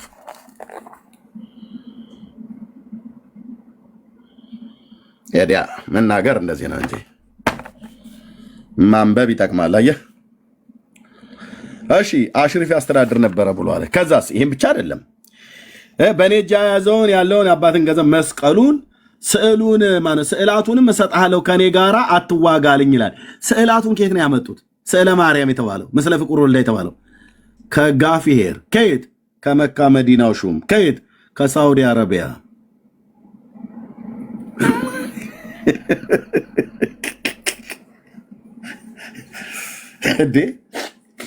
እንዴ ብሩክ እዚህ ጳጳስ የመጣው ከግብፅ ነው ብሎ ይላል። አዎ ልክ ነው። 1600 ዓመት ነው የመጣው። ተራ በተራ የመጡትን እናውራ እንዴ። ነካክቶማ መተው የለም። ስዕሉ እስከ የት ነው የመጣው? የማርያም ስዕል የተባለው ከመካ መዲና ከእስላሙ እጅ። ሉቃስ ሳላት ይላሉ። ኖ አረቦቹ የሳሉት ሊሆን ይችላል። የምን ሉቃስ ሳላት ነው? በሉቃስማ አታሳብብም። የለም የምታስረዳን ታሪክ መረጃ የለም። ይሄ ብቻ አይደለም። ይህንንም ብሎ የእጅ መንሻዬን መስቀሉን፣ ሰፍነጉን፣ ከለሜዳውን፣ አክሊለ ሦሑን ሉቃስ የሳላቸውን የእመቤታችንን ምስሎች አለ። እሺ ያው ሉቃስ የሳላትን ብሎ ማለት ነው። መረጃ ግን ታመጣለህ።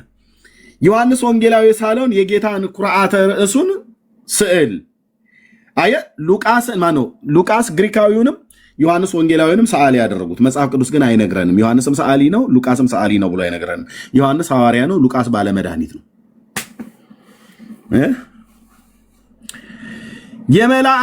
የመላእክት አለቃ የቅዱስ ሚካኤልንም ታቦት ሰጠኝ። የመካ መዲናው ንጉሥ ጋፌር የሚባለው የእስላሙ ንጉሥ የማንን? የሚካኤልን ታቦት። ኦኬ። ይህንንም ካስረከበ በኋላ የመካ መዲናው ሹም ጋፌር እንዲህ አለኝ፣ ይህንን እጅ መንሻ ተቀበለህ ወደ አገር በፍቅር ተመለስ አለኝ። ይህንንም እጅ መንሻ አድርጎ የሰጠኝ መስቀሉንና ስዕላቱን መስከረም 21 ቀን በ1443 ዓመተ ምህረት ከተቀበልኩ በኋላ አንብር መስቀሌ በዲበ መስቀል አንብር መስቀሌ በዲበ መስቀል ብሎ ያሳየኝን ህልም ይህ ነውን ብዬ ህልሜን አሰብኩ ይላል። ይህንን ህልም አንብር መስቀሌ በዲበ መስቀል ብሎ በመስቀሌ ላይ መስቀሉን አኑር ብሎ አለኝ ይላል። ግሼን ደብረ ከርቤ የሚባለው ቦታ ተራራማው መስቀለማ ቦታ አለው ተብሎ ይታመናልና ማለት ነው። ገጽ 160 ላይ ሄዳ ኤርምያስ ወደ ገጽ 160 እያንዳንዳችን እንሄዳለን። እዛ ደግሞ ይሄን ብቻ አይደለም፣ ከለሜዳውን፣ ሰፍነጉን፣ የተገረፈበትን ጅራፍ፣ የታሰረበትን ገመዱን፣ አክሊለ ሦር ከወርቅ ሙዳይ ጋር በወርቅ ሳጥን አስቀመጥኩት ይላል። ይሄን ብቻ አይደለም። አሁን አንተ ተክቢር ነው ማለት ያለብህ እንደ ዘመዶችህ ተክቢር ማሻአላህ ነው፣ እንደዛ ነው ማለት ያለብህ እንጂ ሎቱ ስብሐት አይሰራም።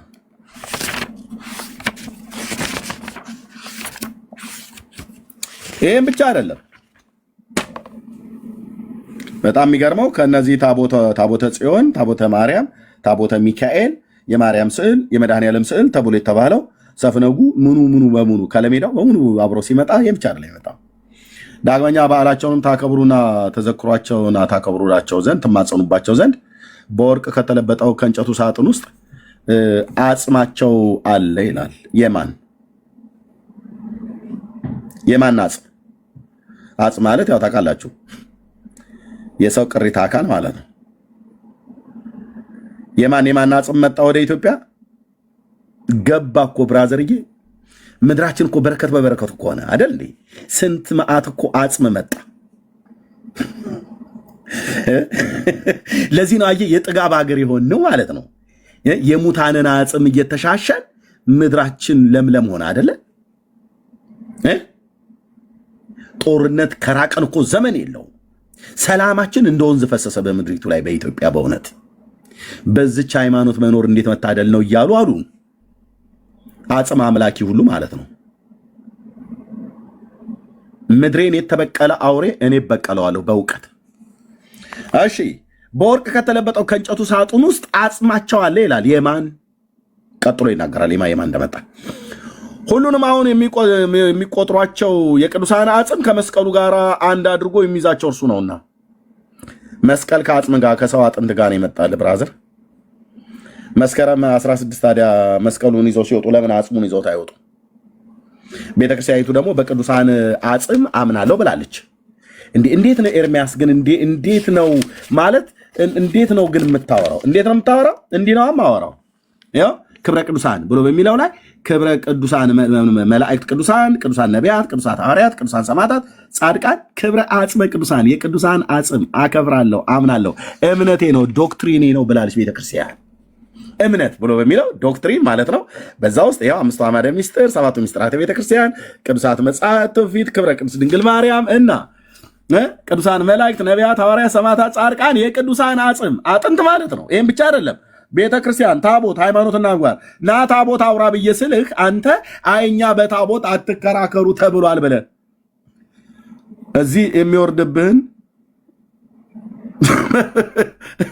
እዚህ የሚወርድብህን መረጃ ስለማችለው ነው እንጂ በታቦት አላወራም ትላለህ እንዴ? እምነቴ እኮ ብላ ኦርቶዶክስ ጽፈዋለች በመጽሐፏ ላይ ዓለም ይወቅልኝ ብላለች። እኛም እያስተዋወቅንላት ነው። ግን ልጆቿ ገብተው አያወሩም።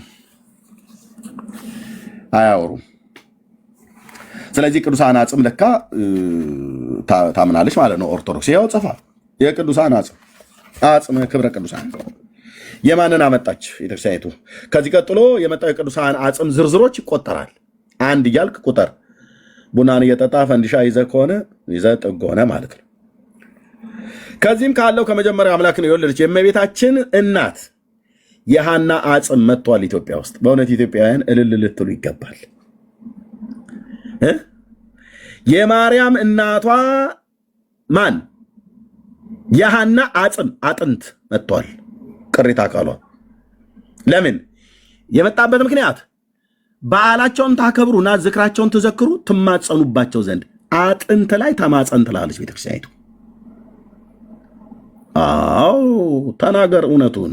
አድምቼ ነው ማወራው ስልህ ገጽ 214 መጽሐፈ ጤፉት ግሸን ደብረ ከርቤ በኦርቶዶክስ ቤተክርስቲያን ገዳም የታተመ አምጥታልሃለች የማርያምን እናት የሐናን አጽም። ለምን? እንድትማጸንባት፣ እንድትዘክራት፣ በዓሏን ልታከብር፣ የአጥንት በዓል ልታከብር፣ አጥንት ልትዘክር፣ አጥንት ልትማጸንበት አምጥታለች። ይሄ ብቻ አይደለም። ምንድነው ኤርሚያስም ታካብደው ብላትልም። እንቀጥላለን።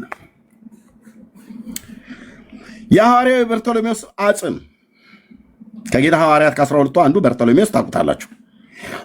የእሱ አጽም ሁሉ መጥቷል። አጽመ ጊዮርጊስ ዘልዳ የልዳውም ጊዮርጊስ አጽም መጥቷል። የ10 አለቃ ጊዮርጊስ ማለት ነው። 50 አለቃ ጊዮርጊስ አጽሙ መጥቶልሃል። የአርመን ወታደር እኔ ምልህ አጽሙ መታ ብላ ያለችን በዛው በገድለ ጊዮርጊስ ላይ እንደዚሁም ሰላም ለቀራንብትከ ወለአይንትከ ብሩሃት ለአዛኒከ ሰላም ወለመላእክትከ ሮማናት ቅዱስ ጊዮርጊስ መክበበ ሰማዕታት ደምስሶሙ ለአጽራሬ በጸሎት ከእሳት ከመደምሰስኮሙ ቅድመ ለሰብአ ነገሥት ብላ ጸናጽን እጄ እስኪሰበር ድረስ ስታስደበድበኝ የነበረችው ከበሮ ስታስቀጠቅጠኝ የነበረችው ቤተክርስቲያን ጊዮርጊስ እኮ አጽሙ ተፈጭቶ ይድራስ በሚባል ተራራ ላይ ንጉሱ ድዲያኖስ እኮ በትኖታል እኮ ብላ ይኸው እስከዛሬ ድረስ ተርክልሃለሁ ባላምንበትም። እና አጽሙ ተፈጭቶ ይድራስ ተራራ ላይ ተበተነ ብላ አላለችንም እንዴ? ብላለች። ዱቄቱ ተረጨ ብላን አልነበረም እንዴ? አዎ። ይህን ተረታም ትውልድማ በአንድ እግሩ ነው ማቆመው እኮ ነው ብዬ የምልህ። እና ከየት መጥቶ ነው የጊዮርጊስ አጽም ኢትዮጵያ ውስጥ የመጣው? እዛ ተፈጨ፣ ተበተነ፣ ተቦካ፣ ተጋገረ ትላለች። እዚህ ደግሞ መጣላችሁ ትላለች። የቱን እንመን ወገን? እኛ ባናምን ህዝቡ የቱን ይመን? ይሄን ብቻ አይደለም፣ የጊዮርጊስ አጽም ብቻ አይደለም የመጣው። የጊዮርጊስ የፈረሱ ጭራ መጥቶላችኋል። ኢትዮጵያውያን በልልታ በጭብጨባ የጊዮርጊስን ፈረስ ጭራ ተከተሉ። አሜን በል፣ አሜን በል። ጴንጤም፣ ኦርቶዶክስም፣ ካቶሊክ ዋቴቨር። ለምን? በእውነት የፈረሱ ጭራ መጥቶላችኋል። ምን ልትለው? ልትዘክረው፣ ልታከብረው፣ ልትማጸንበት። ዳር ያዝ እንግዲህ ዳር ይዘህ እየነሰረህም ቢሆን ትሰማለህ እዚህ ቤት ማለት ነው። የቅዱስ ጊዮርጊስ አጽም ዘልዳ አለ ካለች በኋላ ብዙ ጊዮርጊስ አለና ምን አለ? ብዙ ጊዮርጊስ አለና እንዴ!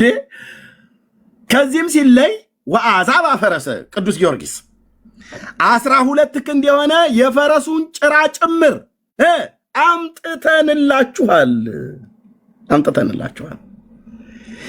የአንጾኪያ ሰማዕት የሆነው የገላውዲዮስም አጽም አምጥተንላችኋል። የጊዮርጊስ ፈረስ ጭራው ሁሉ መጥቶላል። ኢትዮጵያዊው ለምንድነው እህቴ የማትሳዩ? ወደ ጊዮርጊስ ፈረሱ ጭራ ኮቴውም ሰሜን ሸዋ ላይ አለ። ድንጋዩ ረገጠው አላየህም? የአንተ እናት እኮ ሄደው እዛ እያፈነደዱልህ ነው ብራዘር። አንተም ራሱ ጭምር ሳትቀር ማለት ነው። ፋንድያውም እየተፈለገ ነው። በቅርብ እንደሚገባ ተስፋ እናደርጋለን። በዚህ ቅናት ፊት አትቆሙም ነው ብዬ የምልህ። አትቆሙም። ቅናቱ ከእውቀት ጋር፣ እውቀት ከቅናት ጋር ማለት ነው። ህዝቤን የበላውን አውሬማ እበቀለዋለሁ በጌታዬ በኢየሱስ ክርስቶስ ስም። በምን? በእውቀት። ይህንን ሐሰት ትርክት ህዝቤ ላይ ተጭኖ የእግዚአብሔርን የአምላኩን የእግዚአብሔርን ቃል እንዳያቅ ቸሩ መድኃኔ ዓለም እያለ ደረቱን የሚደቃውን ትውልድ እደርስለታለሁ የጌታዬን ቃል ይዤ። ኢየሱስ ፍቅር ነው። ኢየሱስ ያድናል። ኢየሱስ የዓለም ቤዛ ነው። ለበደል ለኃጢአት ሞቶላል። ሰይጣን እስከዚህ ድረስ አይጫወትብህ። ወደ እግዚአብሔር ወደ ሕያው አምላክ ቃል ተመለስ። እንዴት ለዘላለም የሚኖረውን ሕያውን ንጉሥ ለዘላለም የሚኖረውን የያዕቆብን አምላክ ከድንግል የተወለደውን የዓለም መድኃኒትን ማምለክ ትተክ እንዴት የጊዮርጊስን የፈረሱን ጭራ አምጥቻለሁ ብላ ከምትል ቤተክርስቲያን ጋር ምን ታደርጋለህ ብዬ እልሃለሁ። ምን ሊያደርግ ነው የመጣው? የጊዮርጊስን ማምለክ ለምንድን ነው የመጣው ብለን ስንል የጊዮርጊስ የፈረስ ጭራ ያው በዓሉን ልታከብሩ ልትዘክሩ እና ልትማጸኑበት አምጥተንላችኋል ብላ ካለችው አጽም ጋራ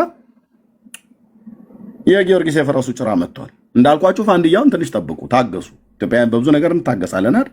ታገሱ፣ ይመጣልሃል። የአንጾኪያው ሰማዕት የሆነው የገላውዲዮስንም አምጥተንላችኋል። አጽም አጥንት ባጥንት ሆነዋል። ይህም ብቻ አይደለም፣ የሊቀ ጳጳሳቱ የሳዊሮስና የዲዮስቆሪዮስ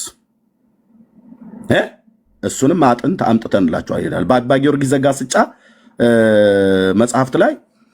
እነዚህ ሰዎች እንደው ዙም በማናቸው የሳዊሮስ ነው ዲዮስቆሪዮስና መርቆሪዮስ ዲዮስቆሪዮስና ሳዊሮስ እነዚህ ሁለቱ ጳጳሳት ናቸው። ልክ ነው። ምን ይላል መጽሐፈ ዚቆ መዝሙር ላይ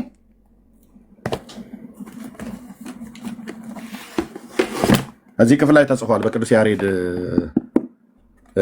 የዜማ መጽሐፍት ላይ ሁሉ ጭምር ሳይቀር ማለት ነው። ጸልዩ ጎርጎሪዮስ ወደ ባስሊዮስ ነው መሰለኝ። ባስሊዮስና ጎርጎሪዮስ ናቸው። አዎ ጎርጎሪዮስና ባስሊዮስ ናቸው። እነዚህ አይደሉም። ዲዮስቆሮስና ሳዊሮስ አይደሉም። እዛ ተጽፎልሃል። አብረው መጥቷል። የእነዚህ ሁሉ አጽም አሁን ምን እኔ ምልህ የአብርሃም አጽም ኢትዮጵያ ውስጥ ቢመጣ ምን ሊፈይድህ? የንጉሱ ዳዊት እንደ ልቤ ብሎ ያለው የሱ የታላቁ ነቢይ የሙሴ እንኳን መቃብሩ ተፈልጎ ቢገኝ አጽሙ ቢመጣ ምን ይፈይድልሃል? ምንም እኮ አልኩ። ምንም ከዘላለም ሕይወት አኳያ ምን ይፈይድልሃል? ምንም። አምጥተንላችኋል ብላ ታላለች። ከሰማያት የመጣው የአብ ልጅ ኢየሱስን ሰብኮ ሰው በእርሱ በማመን ወደ ዓለም የመጣውን የእግዚአብሔር ልጅ ከድንግል የተወለደውን የማኅፀኗን ፍሬ በእርሱ የሚያምን ሁሉ የኃጢአቱን ይቅርታ ያገኛል ብለው ነቢያት የተናገሩትን ሐዋርያት የሰበኩትን በቅዱሳን መላእክት የተነገረውን እውነት ከመናገር ወጥቶ የመርቆሪዎስ የእንትና የገላውዲዮስ የጊዮርጊስ ፈረስ የበርቶሎሜዎስ ጭራ ምናምን ነገር የቤተልሔም ሄሮድስ በቤተልሔም ያስፈጃቸው 14,000 ሕፃናት ማጽም መጥቷል ኢትዮጵያ። የ14,000 ከ4,000 ሕፃናት አጽም ይሄ ሁሉ የት መጥቷል? ኢትዮጵያ አምጥተንላችኋል። እነዚህ የቆጠርናቸው ሰባቱ ሁሉ በወርቅ ከተለበጠው ከእንጨቱ ሳጥን ውስጥ አሉ። በእመቤታችን ስም የተቀረጸችው ታቦት አምጥተንላችኋል። ከማን? ከሳውዲ አረቢያው ሹም ጋፌር ከተባለው ሰው እጅ ነው የመጣው። ያው ቅድም ባስነበብኳችሁ ላይ ማለት ነው። ከጋፌር እጅ። ጋፌር ማን ነው? የሳውዲው ሹም፣ የመካ መዲናው ሹም። ይህንን ሁሉ ያው ከመካ መዲናው ሹም ጋፌር እንዲህ አለኝ ይላል። ከሱ እጅ ነው የተቀበለው።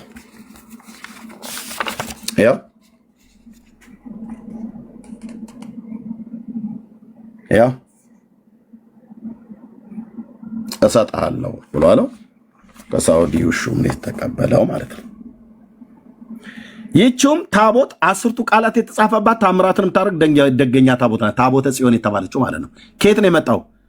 ከእስራኤል አሉን አይደል? ክብረ ነገሥት ላይ መጽሐፈ ጤፉት ላይ ደግሞ ከየት ነው የመጣው? ከጋፌር ከሳውዲ አረቢያው ሹም ጋፌር ከተባለው መካ መዲና ማለት ነው። መካ መዲና ጂኦግራፊ ላይ የት ነው የምናገኘው? የደቡብ አረቢያ ምድር ላይ ማለት ነው። አሁን ሳውዲ ተብሎ የሚባለው ላይ ያኔ የአረቢያ ምድር ተብሎ የሚባለው ላይ የመሳፍንት አገር ስለነበረ በዚያን ዘመን የነበሩት ተከፋፍለው እንዳሁኑ ሳውዲ አረቢያ ብሎ እንደ አንድ መንግስት እንደዚህ እንደ አንድ ጂኦግራፊ ምናምን ነገር እንደ አንድ ሀገር አልነበረ። ብዙ ነገስታት ነበሩበት በጎሳ ተከፋፍለው ማለት ነው። መካ የት ነው? መዲናስ? ስለዚህ ከመካ መዲናው ነው የሚለው ቃል በቃል። ታቦቱና ምኑም የመጣው ከየት ነው? ከዛ ነው። ያው በመካ መዲናው ሹም እጅ አለና ብለው ነገሩኝ ይላል።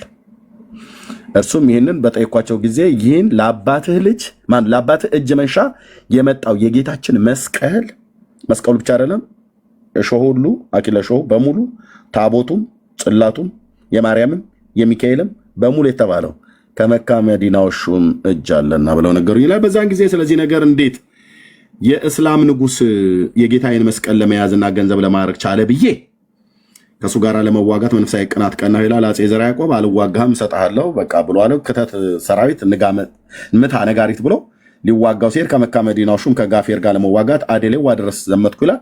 ከዛ ንጉሱ ምን አለው? አይ ለምን እኔ በቃ አትዋጋኝ እሰጥሃለሁ አለኝ። ልስጥህ አለው። ከዛ የመላእክት አለቃ ቅዱስ ሚካኤልንም ታቦት ሰጠኝ ይላል። የእስላሙ ንጉስ እኛ ይህንን አሁን ማን ነው የሚያወራው? ማንም አያወራም። ብሩክ ቅድም ምንድን ነው ያልከው? እዚህ ጋር ይለቅልኝ ብለህ ያልከው ገጽ እና ለእናንተ ምስጣችሁ ገጽ 10 ላይ ቤተክርስቲያኒቱ ለ1600 ዓመታት በእስክንድሪያ ቤተክርስቲያን ስር በኖረች ጊዜ በግብፅ የሚመጡት ጳጳሳት የአማርኛ ቋንቋን ካለማወቃቸው እኛም የነሱን ቋንቋ ካለማወቃችን የተነሳ ባለመግባባት ብዙ ድክመት ታይቷል ይላል። 1600 ዓመት በቋንቋ ሳይግባቡ ነው ከግብፅ የመጡ ጳጳሳት የኢትዮጵያ ኦርቶዶክስ ቤተክርስቲያንን የገዙት ማለት ነው። መገዛታቸውንም የኢትዮጵያ ኦርቶዶክስ ቤተክርስቲያን በኋላ ላይ አምነዋል በራሳቸው መጽሐፍት። ይኸው ቤተክርስቲያኒቱ ዓለም ይወቅልኝ ብላ ባለችው ላይ እዚሁ ክፍል ላይ ከፍ ብለን የኢትዮጵያ ኦርቶዶክስ ቤተክርስቲያን ከቀደምት ነቢያት ጀምሮ ለሃይማኖት አባቶችና ለቤተክርስቲያን መሪዎች በነበራት ፍቅርና መንፈሳዊ አክብሮት የእስክንድሪያ ቤተክርስቲያን የኒቅያን ጉባኤ ውሳኔ ነው ብላ በጻፈችው የተንኮል ድንጋጌ ለ1600 ዓመታት ከራሷ ልጆች ሳትሾም ከእስክንድሪያ ጳጳስ እየተቀበለች ስታስተናግር ኖራለች ይላል። ያው ምንድነው ጫና አድርገውባቸዋል የእኛን ኢትዮጵያውያን ወገኖቻችንም ማለት ነው። የኔና አንተ ቅድሚያት ምንጅላት የሚባሉትን ሁሉ ጭምር ማለት ነው። ግብፅ ጫና ስታደርግ ኖራለች። ለምን? ከኛ ምድር ጳጳስ እንዳይሾም እኛንን የምንልክላችሁ፣ እኛ በምንልከው ትተዳድራላችሁ፣ እናንተ ዝም በሉ፣ አባይንም እንዳትገድቡ ጳጳስም እንዳሾሙ ብላ ማለት ነው። አንዲት ቀበጥ እመቤት የምትባል ንግስት ነው ምናምን ነገር ነበረች ተብሎ እና አያቴ የሆነ ነገር እንደዚህ እንትን ስንላት ምን ነው ያችን ቀበጥ ንግስት ሆናችሁብኝ ምናምን ብላ የምትለን ተረት ነበረ ትዝ የሚለኝ። ንግስቲቱ እንዲያደርገች ይባላል እና ከብቶች በበረት ነው የሚያድሩት። እና ከዕለታት አንድ ቀን ተነስታ በጠዋት ላይ ወጣ ከብቶቹ በረት ላይ በሩ ላይ ተኛችና ከብቶቹ በበረቱ ውስጥ እንዳይውሉ ጦማቸውን እንዳይውሉ እዛው ታስረው እንዳይውሉ ወጥተው ተሰማርተው ይብሉ አለች። ሲወጡ ደግሞ እንዳይረግጡኝ። እንዴት አይነት ዕዳ ነው! ሲወጡ እንዳይረግጡኝ እኔ በሩ ላይ ተኛለሁ፣ ከብቶቹን ግን አውጡና አብሏቸው በሎ የሚል የቀበጥ ትእዛዝ ትላለች። እኔ አያቴ የለችም አሁን። የአርጋጃና ጓጅ የጋጋሪ ቆስቋሽ ብላ ትለናለች። እናሱ ይመጣብኛል። ልክ እንደዚህ አይነት ነገር ማለት ነው። ግብፅ እንደዚህ ነው የሆነችው። አየህ ምን አባይ እንዳትገድቡ፣ እሺ ጳጳስም እንዳሾሙ። ስለዚህ ለ1600 ዓመት የኔ እናንተን አባቶች ጢባ ጢቤ ስትጫወትባቸው ነበር። ወይኔ እርሚሻ ማለት ይሄን ምን ሽርህ ማንሳት ከነበረብህ ያኔ ነበር ማንሳት የነበረብህ። ጣሊያን ላይ ብቻ ሳይሆን ግብፅም ላይ ጭምር ማለት ነው። እንዴት ነው በቋንቋ የማይግባባ ጳጳስ ለ1600 ዓመት እኛም የነሱን ቋንቋ አናውቅም እነሱም የኛን አያውቁም። እንዴት ተግባብተው ባረኳት ኢትዮጵያን?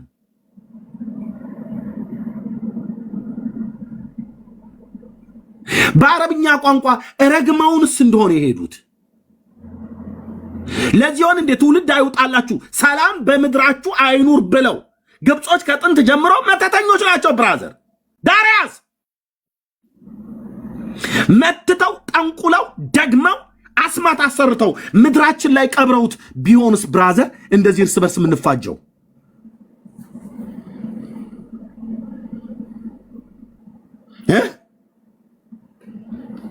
ሰላም ከምድሪቱ ላይ ጠፋው። እውነት ነው፣ መሬታችን ለምለም ነው፣ ግን እናካለን በከክ እስካሁን ድረስ እምናርሰው በበሬ ጫንቃ ነው እስካሁን ድረስ። አባይን እንዳትገድቡ፣ ጳጳስን እንዳትሾሙ፣ እንደዛች እንደ አያቴ እንደነገረችኝ እንደ ቀበጧ ንግስት ማለት ነው። ስለዚህ መጥተው እኛ ምን እናውቃለን ብራዘር? በአረብኛ ቋንቋ የተጻፈ ደግሞ ብንሄደው ከሆነ ምን እናውቃለን? እነሱ በአረብኛ ቋንቋ ነው የሚናገሩ፣ ሲባርኩንም በአረብኛ ነው አይደል? ይባርኩን ይርገሙ በምን እናውቃለን ብራዘርዬ? በምን እናውቃለን? ይሁን አንዳንድ መጽሐፍቶች ስታነባቸው በስመ አብ ወወልድ ወመንፈስ ቅዱስ አሐዱ አምላክ ድርሳን ዘቅዱስ ሚካኤል ሊቀ መላእክት ወንተወዮ ቅቡር ወትሕትናሁ ካርናኬ ኬምፒካጊሎ አስሎኤ ምናምን ነገር ይላል። ምንድነው ብለህ ስትል በአረብኛ በዕብራይስጥ ቋንቋ የተጻፈ በቅዱስ ሚካኤል ስም ላይ የተጻፈ የጌታ ህቡዕ ስም ነው ይላል። ብራዘር እግዚአብሔር ድብቅ ስም የለውም። ለባሪያው ለሙሴ ተናግሯል። ያለና የሚኖር ላከኝ ብለህ በላቸው የተባለው ማን ላከኝ ብዬ ልበላቸው ብሎ ሲል ከሙሴ ደብቆ ሚካኤል ክንፍ ሲጀምር ሚካኤል ክንፍ የለውም። አጭርና ግልጽ ቅዱስ ሚካኤል መልአኩ ክንፍ አለው ተብሎ አልተጻፈም። ክንፍ አላቸው የተባሉ መላእክት መጽሐፍ ቅዱስ ውስጥ ኪሩቤልና ሱራፌል ናቸው። ተናገር እውነቱን። ሚካኤል ክንፍ አለው ይለዋል፣ ገብርኤል ክንፍ አለው ይለዋል። ዳር ያዝ ነው ብዬ የምልህ ተረታም ትውልድ ቅዱስ ሚካኤል እናውቀዋለን። የእግዚአብሔር ሆሊ ኤንጅል ነው፣ መልአክ ነው፣ የመላእክት አለቃ ነው። ክንፍ አለው ግን ተብሎ አልተጻፈም። ከየት አምጥተህ ነው ቅዱስ ሚካኤል ክንፍ ላይ ተጻፈ ብለህ ያልከው? ድርሳነ ገብርኤል ላይ ድርሳነ ሚካኤል ላይ የተጻፈ ማለት ነው። ታዳኤል ታዳኤል ታዳኤል ታዳኤል ዜል ዜል ጉኤል ቢኤል ቱኤል እያልክ የጻፍከው ከየት አምጥተህ ነው? ይህንን የመድኃኔዓለም ስም ነው ብለህ ስትለኝ አንተ አታፍሩም ወይ? በነቢዩ በሙሴ ተናግሯል፣ ያለን የሚኖር ላኬ ብሎ ማለት ነው። በኋላ በነቢዩ በኢሳያስ ኢማኑኤል ብላ ትጠራዋለች ብሏል። ድንግሊቱ ስትወልደው አምላክ ሰው ወልደ እግዚአብሔር ወልደ ዳዊት ማለት ነው። ወልደ ማርያም ሲወለድ ስሙን ማን ብላ ትጠራዋለች አለ። እነሆ ድንግል ትጸንሳለች፣ ወንድ ልጅንም ትወልዳለች፣ ስሙንም አማኑኤል ብላ ትጠራዋለች። ትርጓሜውስ እግዚአብሔር ከኛ ጋራ ነው አለ ማቴዎስ ሲጽፈው። ኤል ኢማኑ ኤል የአምላክ ስም ነውና ማለት ነው። ቀጥሎስ በመልአኩ ስሙንም ኢየሱስ ትይዋለሽ፣ የሽዋሁ ትይዋለሽ አላት። የቱ ጋር ነው የሚካኤል ክንፍ ላይ ድብቅ ህቡዕ ስም ብለው የሚለው ማለት ነው? የለም። የጌታ ስሙ በሙሴ ተነግሯል፣ ያለና የሚኖር በኢሳይያስ ተነግሯል፣ ኢማኑኤል በመልአኩ ተነግሯል፣ የሽዋ በትክክለኛ በዕብራይስጥ ስሙ ማለት ነው፣ ወይ ደግሞ ኢየሱስ ማለት ነው በግሪክ። አቤት ታዳኤል ታዳኤል ታዳኤል ዚኤል ጉኤል ቢኤል አለው ገብርኤል ክንፍ ላይ ሚካኤል ክንፍ ላይ ተጻፈ ተብሎ የተባለው ስናነበው ብራዘር ድርሳ ማነው መልካ ራጉኤል ባለጠል ሰሙ ላይ የአስማት ስም ሆኖ ነው ያገኘነው። እዚህ ቤት አታምታታም አልኩ፣ አታምታታም። እሺ ባለማወቃቸው እንዴት ነው ቋንቋ ለቋንቋ ጳጳስ ከሚመራው ህዝብ ጋር ቋንቋ ለቋንቋ ሳይግባባ ምን እያሉ ነበር? እውነት ባርከው ነው የሄዱት ግብጾች?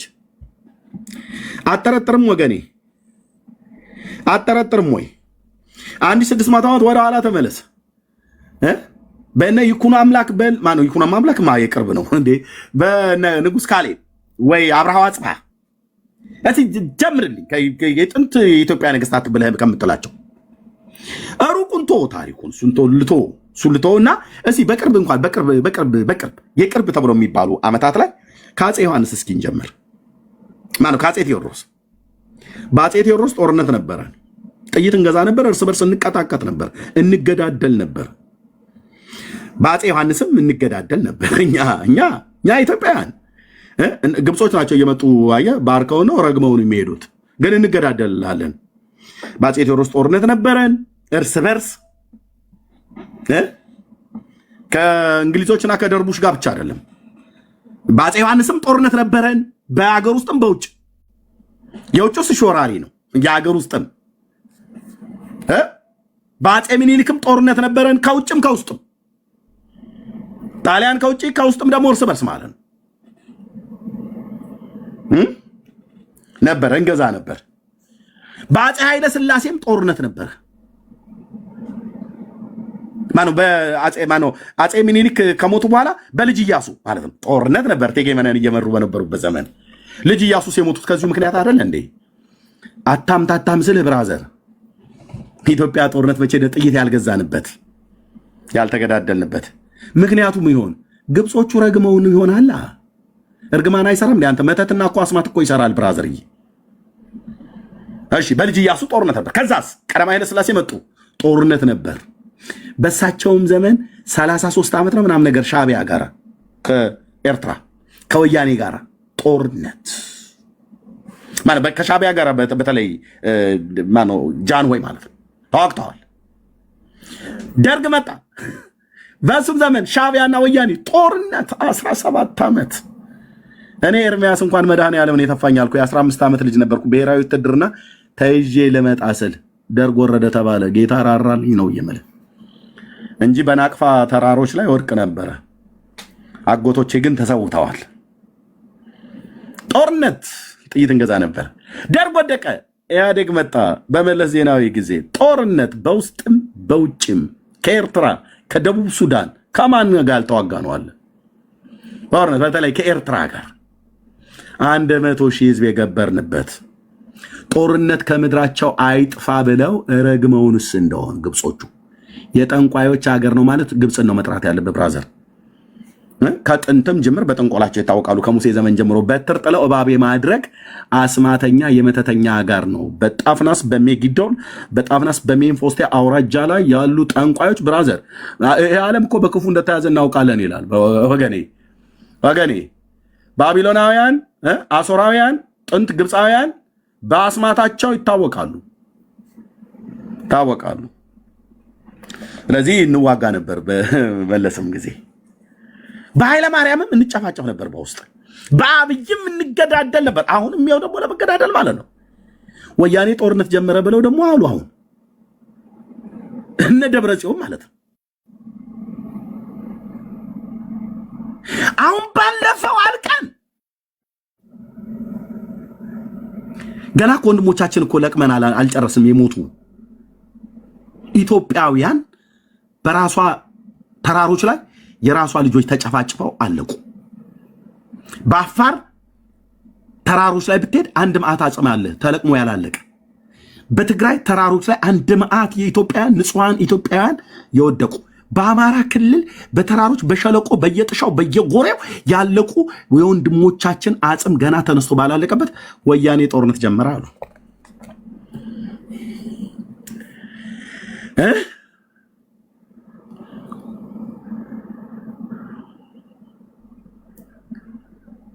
አሁን እኮ ነው ከ3 ቀን በፊት እኮ ነው ከ2 ቀን ከ3 ቀን በፊት ሚዲያው ላይ የሰማሁት ማለት ነው።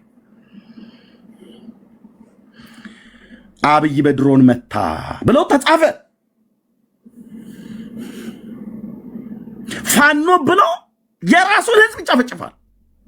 ኢትዮጵያውያንን ኦነግ ነኝ ነፃ አውጣለሁ ብሎ ኦሮሞን የራሱን ህዝብ ይጨፈጭፋል። ኦሮሞን ነፃ አውጣለሁ ብሎ ኦሮሞን የሚገድል፣ አማራን ነፃ አውጣለሁ ብሎ አማራን የሚገድል፣ ትግሬን ነፃ አውጣለሁ ብሎ ትግሬን የሚገድል፣ ኢትዮጵያን ነፃ አውጣለሁ ብሎ ኢትዮጵያውያንን የሚጨፈጭፍ ምንድነው? ሩቱ ምንድነው ነው ብየምለ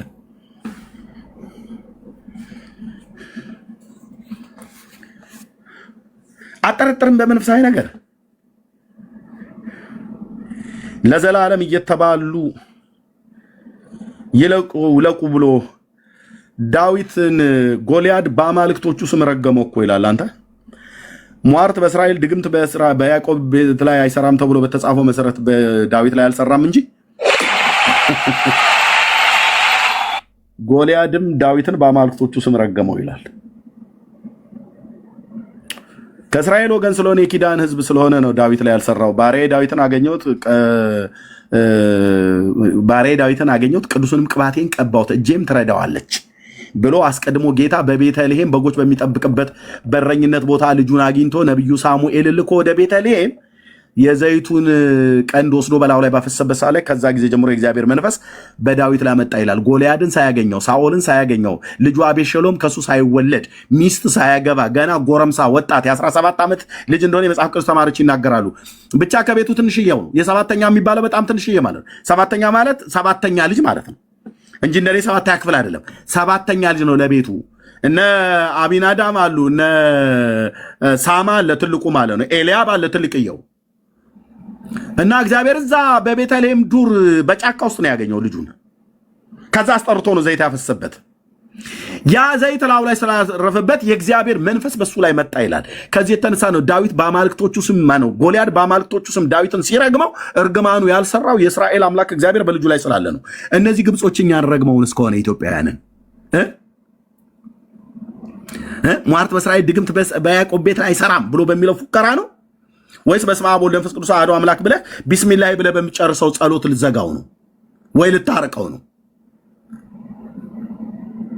ይኸው እስካሁን ድረስ ጦርነት ጦርነት ጦርነት፣ በአፄ ቴዎድሮስ ጦርነት፣ በአፄ ዮሐንስ ጦርነት፣ በአፄ ምኒልክ ጦርነት፣ በልጅ ኢያሱ ጦርነት፣ በኃይለ ሥላሴ ጦርነት፣ በደርግ ጦርነት፣ በኃይለማርያም ጦርነት፣ በመለስ ጦርነት፣ በኃይለማርያም ጦርነት፣ በአብይ ጦርነት፣ ገና በሚመጣው ጦርነት አለ።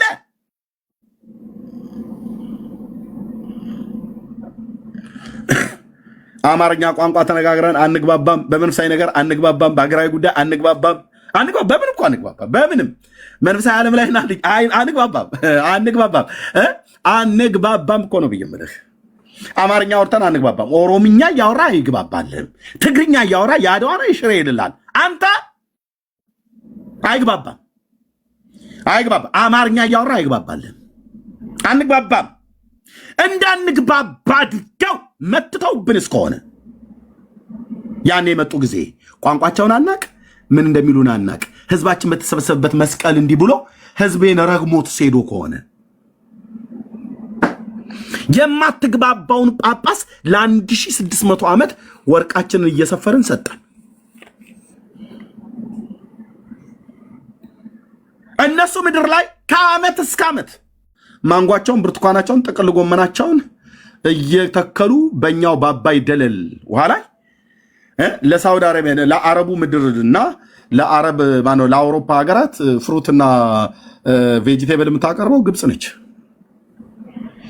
እኔ ባለሁበት ምድር ላይ አንዴ ባቄላ ልገዛ ሄድኩ ከሚስቴ ጋር። ሹቅ አምሮኝ የገጠር ልጅ ነኝና ማለት ነው። እንደው ሲለቡና ምናም ነገር ቢሆን ብዬ ባቄላ አምሮኝ የእውነት እኮ ነው ብዬ ባቄላና አተር ክክ አምሮኝ ማነው አተር ቆሎ አምሮኝ እስኪ እንሂድ በለ አይዚ ገመነው አረቦቹ ሱቅ ላይ ሳይኖር አይቀርም ብላ ሚስቴ ይዛኝ ሄደች። ስንሄድ ባቄላ አላችሁ ብለን ስንል አዎ። ከዛ ከየት ነው ያመጣችሁ ብለን ስንል ከግብፅ። ወይኔ ኤርሚሻ ወይኔ ኤርሚሻ። እኛ ለምለሚቱ ሀገር እያለን ማሲንቆ ይዘን እንገዘግዛለን። ባቄላ ግን አምርታ ግብፅ እዚህ ሀገር ድረስ ተሸጥላለች። ባቄላ ምን አረጋዋለሁ? የባቄላ ሱሴን እንድወጣ ገዝቼ ገባሁ። 1 ኪሎ ነው 2 ኪሎ አሹቄን ቆርጥሜ እኔ ድሮን እኮ ተቆርጥሜ እልሃለሁ። በመንፈሳዊ ዓለም እንደ አንድ ኢትዮጵያዊ ማለት ነው።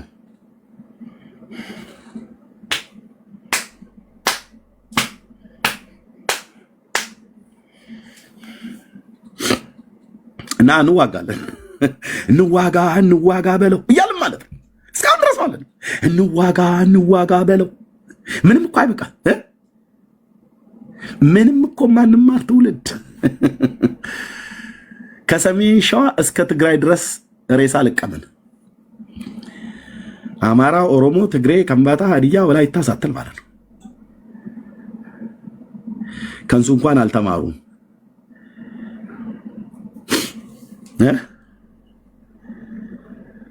ስንት የትግራይ እናቶች፣ ስንት የትግራይ አባቶች፣ ስንት የአማራ እናቶች፣ ስንት የአማራ አባቶች፣ ስንት የአፋር እናቶች አባቶች፣ ስንት የወላይታ እናቶች አባቶች፣ የትግራዩ የሁሉም ትውልድ የኦሮሞ እናት አባት ስንቱ አለቀሰ። የስንቱ ቤት ተዘጋ። ስንቱ ልጆች ወላጅ አልባ ሆነው ቀሩ።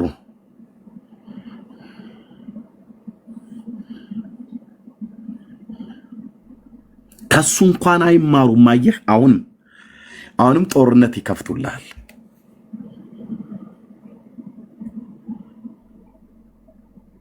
ማን የረገመን ብላችሁ እንደዚህ አስባችሁ አታውቁም? እኛ ቆይ ኢትዮጵያ ማን የረገማት ሰላም አይውረድብሽ ምድሪቱ ላይ ብሎ እግዚኦታ እንደምናርገው ጾም ጸሎት እንደምናበዛው በሃይማኖት ተብሎ እንደተባለው ለምንድነው ጌታ ያልታረቀን?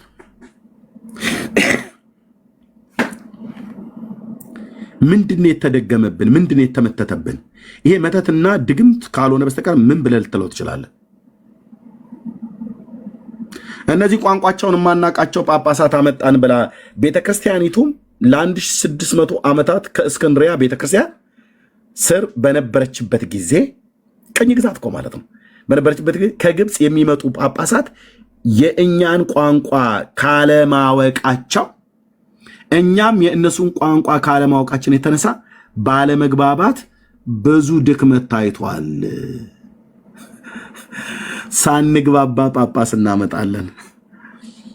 መጣው ሰላም አለይኩም ነው የሚሉ እኛ ደግሞ ሰላም ለእግዚአብሔር ይሁን እንዴት አደራችሁ ደግ አደራችሁ ወይ ነው እኛ ጋር። ለሰላምታ እንኳን አንግባባም፣ እንኳን ለቡራኬ። ምን ብለው ባርከውን ነው የሄዱት ወይስ ረግመውን?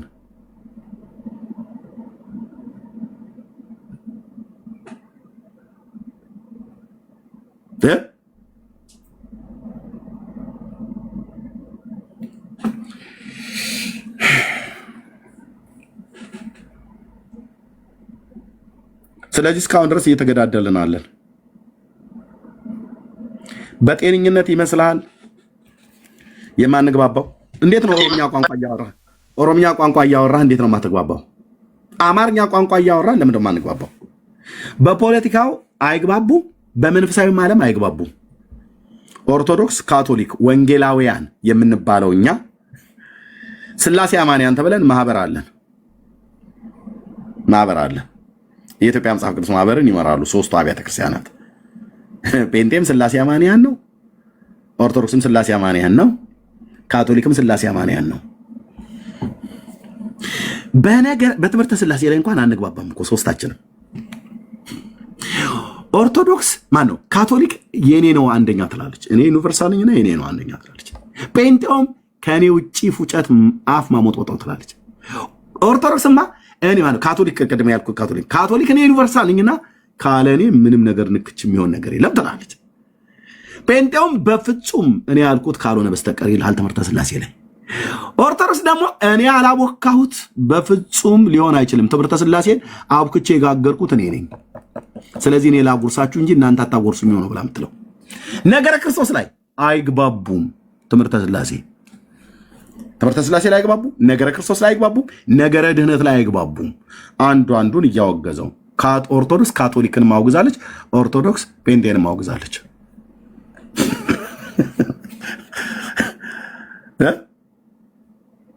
ሁሉን የሊዮ እምነት ብላ ኦርቶዶክስ ካቶሊክን ወግድ ብላለች። ጉባኤ ከለባት ብላ የኬልቄዶንን ጉባኤ ላይ የተገኙትን አውግዛለች። አንዷም ሮም ካቶሊክ ስለነበረች ማለት ነው። የኛ ደግሞ ፕሮቴስታንቱ የሚባለው ከሮም ካቶሊክ ስለወጣ ያው እናት ቤተክርስቲያን ተብላ የምትባለው ሮም ካቶሊክ ነች፣ እንደ ፕሮቴስታንት ማለት ነው። እና ኬልቄዶን ጉባኤ ላይ የተገኘ በሙሉ ውሻ ነው ብላለች የኢትዮጵያ ኦርቶዶክስ። ግን ትምህርተ ስላሴ ላይ እንግባባለን ብለው ስላሴ አማንያን ብለው ግን ማህበር አላቸው። ወረድ ላድርግልህ። በክርስቶስ ቤተክርስቲያን ታሪክ ውስጥ በተነሱ አባቶች አይስማሙም። አንደኛው ሌላ ይላል፣ ሌላኛው ሌላ ይላል። አስረሽ ምጭው ይሄ ምንድነው? የጨረባ ወፍ እንደሚባለው ማለት ነው። አይስማሙ። ኦሪየንታሉ ከምስራቃውያኑ ጋር ኦርቶዶክስ አይስማሙ። በኦርቶዶክስ ራሳቸው በኢትዮጵያ ኦርቶዶክስ ካራ ከቅባት ተዋህዶ ከጸጋ ምናምን ከሚባሉት አይግባቡም። ነገረ ማርያም ላይ አይግባቡም። የኢትዮጵያ ኦርቶዶክስ ነገረ ክርስቶስ ላይ አይግባቡም። ኢየሱስ የኃጢአተኛን ስጋን ይዞ የተወለደ ይላል። ግማሹ ደግሞ የኃጢአተኛን ስጋን አልያዝም። ጥንተ አብሶ አለ የለም አለ የለም አለ ብያለሁ የለም ብያለሁ። ማርያም አለባት የለባትም አለባት የለባትም። ማን ያለው አለባት ብያለሁ የለባትም እየሰለ አለባት ብያለሁ እየተባባሉ ማለት ነው። እራሳቸው የኢትዮጵያ ኦርቶዶክስ ተዋሕዶ ቤተክርስቲያን እመጣልሃለሁ ወደኛም ጋር ወደ ካቶሊካውያኑም ጋር። ካቶሊካውያኑ እንኳን ብዙ አይሰማባቸውም እርስ በርሳቸው። ወይኔ ስላላነበብኩ ሊሆን ይችላል። ያነበቡ ወንድሞች ይናገራሉ። ፍጅት በመንፈሳዊ ዓለም አይግባቡም። ልክ በጌታ ዘመን እስራኤላውያኑ አንዱን ታናክ መጽሐፍን ይዘው ቶራ ክቱቢምና ነቢይምን ይዘው በሙሴ ሕግ መጽሐፍ በተጻፈው ላይ እንኳን አይግባቡም።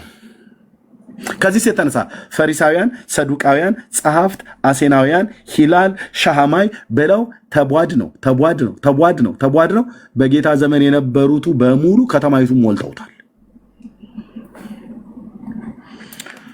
ያ ሁሉ መሪ ባለበት ነው እረኛ እንደሌላቸው በጎች ተበትኖ ሲያዩ አዘነላቸው ይላል። ያ ሁሉ ከተማ ቂጥ ለቂጥ የሚጋፋ ተብሎ የሚባል ስንት ፈሪሳዊ ቀሚስ እየጎተተ በቤተ መቅደስ የሚውል ማንም ዞር ብሎ አያየውም። ብራዘር በጌርጌሴኖን በመቃብር ስፍራ የወደቀውን እዛ ማንም ሊደርስለት በሰንሰለት ታስሮ የነበረውን ሰውዬ ሊያስመልጥ ቀርቶ አይደለም እዛው ከተማ ውስጥ እንኳን ያሉትን ሕዝብ አይቶ እራራላቸው ይላል። አይቶ አዘነላቸው ይላል። እረኛ እንደሌላቸው በጎች ተጥለው ሲያይላል። እረኛ ማለት ምን ማለት ነው? የህዝብ አለቃ መሪ ማለት ነው። መሪ አልነበረም እንዴ? እኔ እንኳን የማውቃቸው 7 መሪዎች ነበሩ። 5ቱ ፖለቲካውን ዓለም ያዙት፣ 2ቱ መንፈሳዊን ዓለም ያዙት። 2ቱ መንፈሳዊን ዓለም ያዙት አማትና ምራት የነበሩት ሐናና ቀያፋ ግጥም አድርገው ቤተ መቅደሶን አካባቢ ይዘግተውታል። ጢባሪዮስ ቄሳር በሮም፣ ሄሮድስ በገሊላ፣ ጲላጦስ በኢየሩሳሌም ሆኖ ደግሞ ሌላው ማነው? ፊልጶስ የሚባለው በሶሪያ ቀሬኖስ በሶሪያ አገረ ገዢ በነበረበት ጊዜ እያለ ማለት ነው። 5 ፖለቲከኞች ጠፍንግ አድርገው ይዘውታል ፖለቲካውን ዓለም በጌታ በተወለደበት ዘመን። 2 መንፈሳዊ ዓለም ላይ 7 5 እና 2 7 ማለት ነው። እነዚህ ሁሉ እረኞች እያሉ ነው ጋዳ ጌታ እረኛ እንደሌላቸው በጎች ተበትኖ ሲያዩ አዘነላቸው የተባለው። አዎ አንድ መዓት የሃይማኖት ዲኖሚኔሽን ኢየሩሳሌም ከተማ ውስጥ አለ። አንዳቸውም ለህዝብ አያዝኑም። በትምህርት እርስ በርስ አይስማሙም። ትንሣኤ ሙታን አለ ብለው ይላሉ። ፈሪሳውያን መላእክትም አለ ብለው ይላሉ። ሰዱቃውያኑ ደግሞ በፍጹም የለም ሞተናል። ከሙሴ መጽሐፍት ውጭ እነ ኢሳያስን በነብይነት አይቀበሉም በዚያ ዘመን የነበሩት። አሁንም ልክ ኦርቶዶክስ ጋር፣ ካቶሊክ ጋር፣ እኛ ወንጌላውያን አማኞች ጋር እንዲሁ አይነት አባዜን የተጠናወተው እግዚአብሔር እንዴት ልቡ ያዝን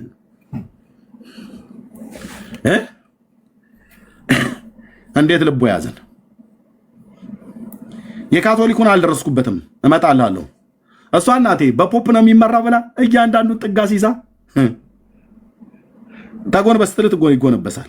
ቁጭ ባል ሲሉ ቁጭ ይላል። ኢየሱስ ከአንድ ከሚባል ከመነኩሴ እኩል ነው የሚሰበከው እዛ ቤት። ኦርቶዶክሳውያኑም ጋር ልክ እንደዚሁ እንደሚሰበክ ማለት ነው። እማሆይ እንትና አቡነ እንትና ተብሎ እንደሚባሉት ወደ እኛስ ወደ ወንጌላውያን ወደ ፕሮቴስታንት ዓለም ስትመጣ አንዱ ከአንዱ አይግባባ። ሉተር ከካልቪን ጋር ይሄንን ከባለፈው ስናገር እርስ በርስ አንዱ ከአንዱ አይስማማም ብዬ ባልኩት ላይ ለምን የኛን ብቻ ቆርጣችሁ አወጣችሁ? እነ ቆርጦ ቀጥል ለምን አታወጣትም ነበር? ካራ ቅባት ተዋህዶ የተባለው ለምን አታወጣውም? አሁን እስኪ አውጣው ወንድ ከሆንክ። የጎጃሙ የቅባቱን ፓትሪያርክ ላሳይ ወይዘሮ እጅጋየሁ የተናገረችው ቪዲዮ ላሳዩ ወይ? ጎጃም ላይ ፓትሪያርክ ነው የተሾመው። ጳጳስ ሳይሆን ፓትሪያርክ። ብፁዕ አቡነ ማትያስ ናቸው አይደል? ፓትሪያርክ የኢትዮጵያ ኦርቶዶክስ ተዋሕዶ ቤተክርስቲያን ጳጳስ፣ ግን ጎጃም ላይ ተሾሟል የቅባቱ ፓትሪያርክ። በሲኖዶስ የኢትዮጵያ ኦርቶዶክስ 3 ቦታ ላይ ተበትናለች። አሁን ባለው ሪሰንት እስቲ ማን ነው አሁን ሄዶ የትግራዩን አቡነ ሰላማን የሚናገር? ጳጳሳት አልሾሙ? ሾመዋል። ፓትሪያርክ ነው ያልሾሙት። መንበረ ሰላማ እስኪ በኢትዮጵያ ኦርቶዶክስ ተዋሕዶ ቤተክርስቲያን አሁን ይታዘዛል መንበረ ሰላማ? አይታዘዝም። የኦሮሚያው መንበረ ጴጥሮስ ታዘዋለ? አታዘውም። ለምን ይሄን ሁሉ አታውጡም? ካወጣህ እዚህ ቤት ጽድቅ ነው የሚወራው ብራዘር፣ ያላድሎ። ኤርሚያስ ጴንጤ ሆኖ የራሱን እንደ ድመት አይነ ምድር የሚሸፋፍ እንዳይመስልህ ነው። እኔ ክርስቶስ አገልጋይ ነኝ። አዎ በእምነት ጴንጤ ነኝ፣ ፔንቴኮስታል ነኝ። ግንስ እዚህ እኛ ጋር ነውር ሳይ እማልፍ እማደባብስ ጭንቅላቴን እያከኩ እንግዲህ ያው አለ አይደል ምናምን ነገር ብዬ አላልፍልህም። አይስማሙም። የካልቪንና የዝዊንግሊን ተከታዮች የሚባሉት ማለት ነው። ፓትሪያርክ መንበረ ሰላማ ፓትሪያርክ አላቸው። ፓትሪያርክ ነው ጳጳስን መሾም የሚችለውና አቡነ ማትያስ አይደለም የሾመው። ምክንያቱም ተሿሹመው የለ ያው ፓትሪያርክ ሲኖር ብቻ ነው ሾሾ የሚችለው። ፓትሪያርክ ነው የሚሾመው። ኦኬ ስለዚህ እነሱ የራሳቸውን ፓትሪያርክ ፎርም አድርገው ቁጭ ብለዋል። ቴንክ ዩ ሰሙሻ። ያ የጎጃሙን የወይዘሮ እጅጋየሁን ቪዲዮ ማሰማት እችላለሁ። ኦኬ ካወራህ የጴንጤ የኦርቶዶክስ የካቶሊክ ሳትን ድብን አድርገህ አውራው። ለምንድነው ያልተግባቡት? ምን ሳያለም ፖለቲከኞቹ ሳይግባቡ በሃይማኖት እንዳንግባባ ማነው አዚማ ያደረገብን? ሶሪ በሃይማኖት እንዳንግባባ ማነው አዚማ ያደረገብን? ነገረ ክርስቶስ ላይ እንኳን እንዳትግባባ። ካቶሊክ ከኦርቶዶክስ፣ ኦርቶዶክስ ከኛ ከወንጌላውያን አማኞች አይግባቡም። ነገረ ክርስቶስ ላይ ኦርቶዶክሳውያን ከኦርቶዶክሳውያኑ ጋር አይግባቡም። ኢቭን ፕሮቴስታንት ከፕሮቴስታንት ጋር እንኳን አይግባቡም። በነገረ ክርስቶስ ጉዳይ አንዳንዱ ላይ ክርስቶስ ለዓለም ሞቷል ብሎ የሚለውን የመጽሐፍ ቅዱስ ትምህርት አልሞተም ለተመረጡት የሞተላቸው ብሎ የሚል ፎቃቃ ትምህርት ያመጡት የማን ነው? የነ ካልቪንን ቅዠት ነው ይዞ የመጣው። ድፋው ድፋው የካልቪንን ፍልስፍና እዛው ባፍጢሙ ድፋው። ካልሆነስ እኔ ደፋላለሁ። ክርስቶስ እግዚአብሔር ልጁን ለዓለም ነው የሰጠው። ለዓለም ሁሉ ነው የሞተው።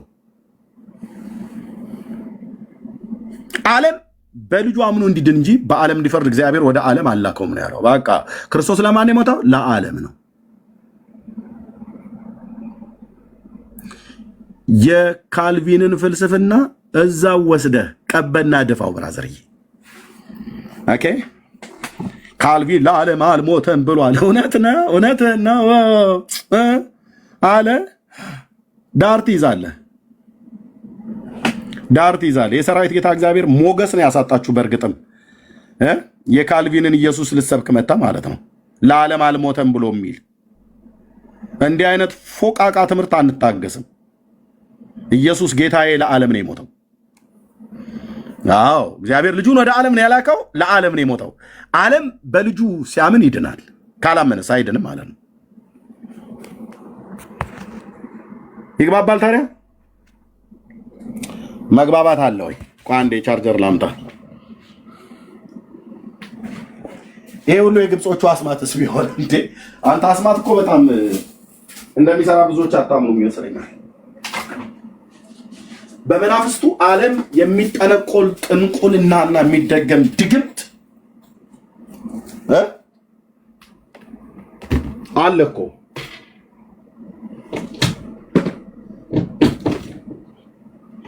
አለ እኮ። ታዲያ ለ1600 ዓመት እየተቀባበሉ የአረብ ጠንቋይን አስደግመውብን አስመትተውብን አስቀብረውብን ከሆነ በምን ታውቃለህ ብራዘር? ምድራችን ላይ እኮ የተማረ አይውጣባት እኮ ተብላ የተረገመች ምድር ትመስላለች አይደል? የተማረ አይውጣባት፣ ልጆች ተወልደው አይደጉባት፣ ቢያድጉም ባጭር ይቀጩባት። ደረሰ እኮ ተብሎ ሲባል እኮ ለብሔራዊ ውትድርና የወሰደ የነበረው በደርግ ዘመን ገና እርፍ ጨብጠን ማረስ ስንጀምር፣ ወይፈኖች ማቅናት ስንጀምር ገና ጎረምሳው ጥርሻ ሆነን ማለት ነው መጥቶ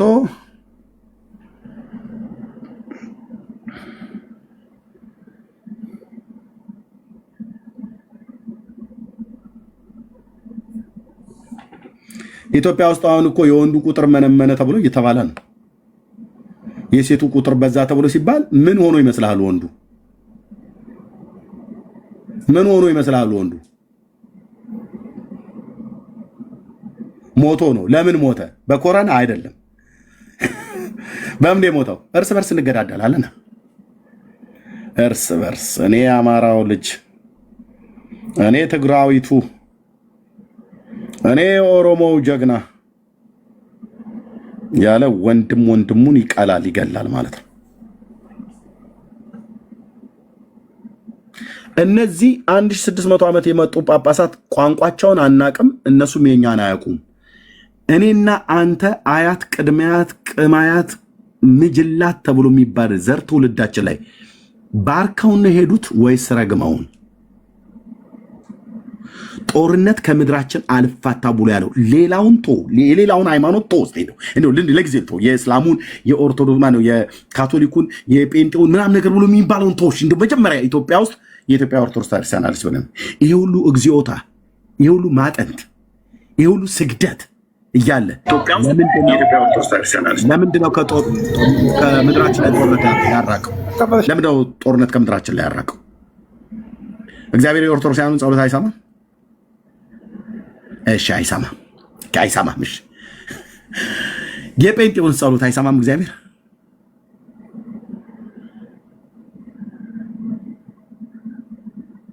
እሺ የካቶሊኮችን አይሰማም? የፍጥረቱን ልመና አይሰማም ወይ? ስጋ ለባሽ ሁሉ ጸሎት ሁሉ ስጋ ሁሉ ጸሎትን ወደምትሰማ ወደ አንተ ይቀርባል ይላል፣ ወደ አንተ ይመጣል ይላል። እግዚአብሔር የስጋ ለባሹን ጸሎት አይሰማም? ለምንድነው በጦርነት ምክንያት እያለቀስን ጌታ ሰምቶ እስከ ወዲያኛው ይቅር ያላለን? እሱ ይቅር ስላላለን ነው ወይስ የኛ ተንኮልና ሸር ስላለቀቀ ነው ወይስ የተደገመ ድግምት ስላለ ነው?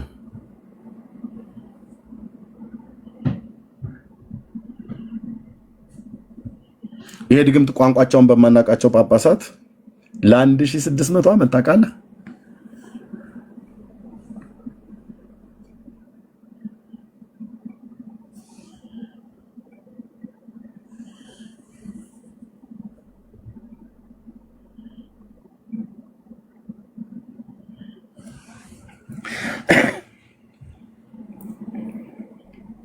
አየው ለራሱ ስጠይቀው ምን አለ? እስራኤል ከፍልስጤም ጋር የሚዋጉት ለምንድን ነው አለኝ። ጥሩ ጥያቄ ነው። እስራኤል ከፍልስጤም ጋር ትናንትና መዋጋት የጀመሩ እንዳይመስሉ። የእነሱ እስራኤል ከግብፅ ምድር ከወጡበት ጊዜ ጀምሮ ነው የሚዋጉት፣ በሳምሶን ዘመን ሁሉ ጭምር ማለት በዘመነ መሳፍንት። ይሄ ማለት ቅድመ ልደተ ክርስቶስ 1500 ዓመተ ዓለም እስራኤል ከግብፅ ምድር ከወጡበት ጊዜ ጀምሮ ይዋጋሉ። ለምን?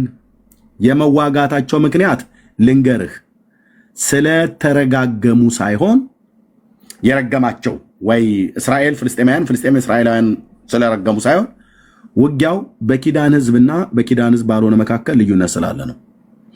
ከእስራኤል ጋራ በዙሪያ ያሉ አገሮች ሙሉ በሙሉ እስራኤል የሚባለውን ህዝብ ማጥፋት ነው የሚፈልጉት። ኦኬ፣ ማጥፋት ይፈልጋሉ። የፍልስጤማውያን ትልቁ ችግራቸው ልብ በሉ፣ እንደ ህዝብ ሲያልቁ ያሳዝኑናል። ትልቁ ችግራቸው እስራኤል የምትባል ሉዓላዊት ሀገር አናቅም ብለው ማለታቸው ነው። በተለይ ሐማስ የሚባለው ክንፍ ከእስራኤል ጋር እዚህ የማይወጣው ነገር ውስጥ የገቡት ኦኬ እስራኤል የምትባል አገር እውቅና አንሰጥም ብሎ በማለቱ ነው። እናጠፋታለን፣ እስራኤልን ከሀገር እንደ ሀገር እናጠፋታለን ብሎ የሚል ከጥንት ጀምሮ እንዲህ አይነት ነገር ነበር። ለዛ ነው የሚዋጉት። የኔ እናንተን አምጣዋ የእስራኤልና የፍልስጤም የሚዋጉበትን ላሳየ። እንኳን ደህና መጣ። ማነህ ድፋባቸው። እንኳን ደህና መጣህ። መዝሙር 83 ከጥንት ጀምሮ እንዲህ አይነት ነገር ነበር። አቤቱ እንዳንተ ማን ነው? አቤቱ ዝም አትበል፣ ቸልም አትበል። እነሆ ጠላቶች ጮኸዋል፣ የሚጠሉ ራሳቸውን አንስተዋል። በሕዝብ ላይ በምክር ሸነገሏቸው፣ በቅዱሳንም ላይ ተማከሩ። በእስራኤል ላይ ማለት ነው ቅዱሳን የተባሉት። ኑ ከሕዝብ እናጥፋቸው፣ ደግሞም የእስራኤል ስም አይታሰባሉ ይላል። አየህ፣ በዚያ ዘመን በነ አሳፍ ዘመን፣ በነ ኤርሚያስ ዘመን፣ በነ ዳዊት ዘመን አየኸው፣ የእስራኤል ስም አይታሰባሉ። ኑ ከሕዝብ እናጥፋቸው፣ ደግሞም የእስራኤል ስም አይታሰባሉ። ይሄ ነው ሐማስም ይሁን ኢራን ሰንቃ የወጣቸው ይሄ ነው። አንተ ስለ ራሳችን እዚህ ስለ ምድራችን ሳወራ ፍልስጤምና እስራኤል ለምን የሚዋጉት? እኛም ብንዋጋ ምን ችግር አለው ነው። ተዋጋ፣ ገባና ሂድና እንዋጋ በለው። በል አብይ ልክን ይሰጥሃል ማለት ነው። በል ግባና በለው። እንግዲህ በለዋ። ንስሐ አትገባም አይደል? ክፋታችን ነው ኃጢአታችን ነው ወይ ደግሞ ብሎ ራስን ከመርመር ፍልስጤም ከእስራኤል ይኸው እነሱ የሚዋጉበት ምክንያት እስራኤልን ማጥፋት ይፈልጋሉ ከድሮ ዘመን ጀምሮ ማለት ነው።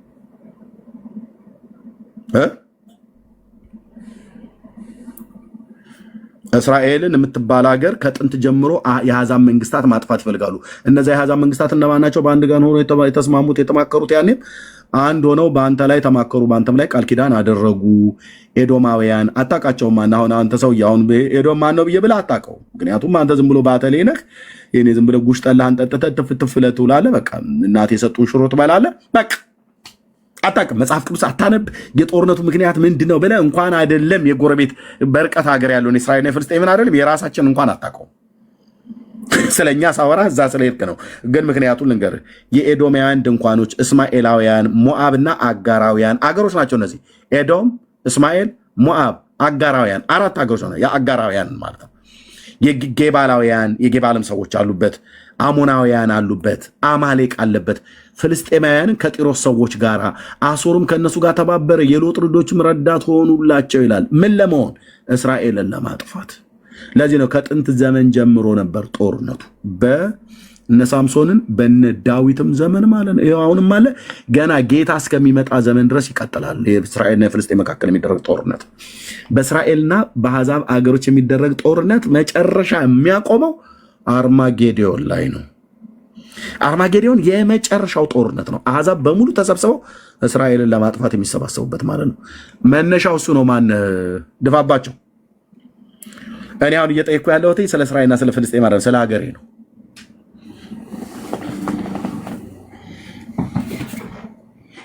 ስለ ሀገራችን ስለ ኢትዮጵያ ነው እየጠየኩ ያለሁት።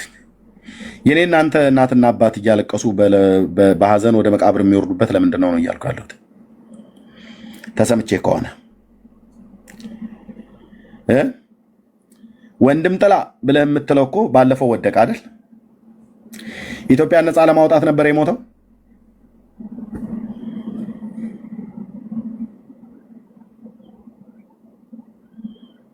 በውጭ ሀገር ሆናችሁ ገንዘብ ስትልኩ የነበራችሁ ሁሉ ማለት ነው። እዚህ ውስጥ እኮ አላችሁ አንዳንዶቻችሁ።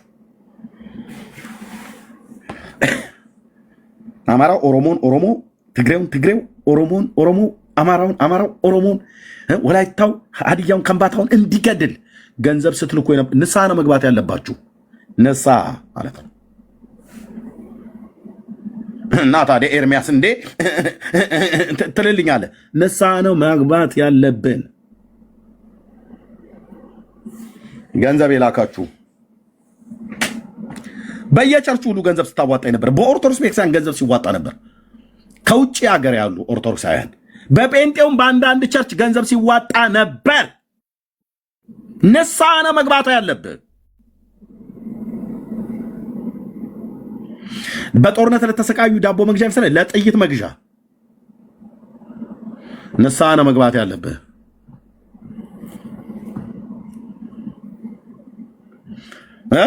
ቪዲዮ ሁሉ ማስረጃ እኮ ሰዎች በወቅቱ ልከውልናል። ድግምት የተደገመበት ህዝብ ምንድን ነው የሚሆነው? ይሄ መስተፋቅርና ድግምት አንደርቢ እኮ የሚደግም መርጌታና እኮ ቄስ ነኝ ዲያቆን ነኝ እኮ ብሎ የሚለው ከየት ነው የተማሩት ብለህ ጠይቅ። መጫኛ እናቆማለን፣ በደመና ላይ እንሄዳለን፣ እንከንፋለን፣ በሎሚ እና በዚህ በመፋቂያ ፋቅፋቅ አድርገህ እጇን ነካ ብታረጋት ፍዝዝ ብላ ነው የምትከተል እኮ ብሎ የሚለው እኮ በትክክል እኮ ይሰራል ወንድሜ። በሚያምኑ በእግዚአብሔር ልጆች ላይ ነው እንጂ የሚያሰራው እኮ በሌሎች ላይ እኮ ይሰራል። መስተፋቅር ማለት ነው። የእሱ ያልሆነችዋን ሴት አፍዝዟት በሆነ ነገር ይሰጣታል። ከዛ ወንድ ሁሉ ሌላ ወንድ ሁሉ እንዳይጠይቃት አድርጓት። ቆንጅዬ ነች ግን አታገባም።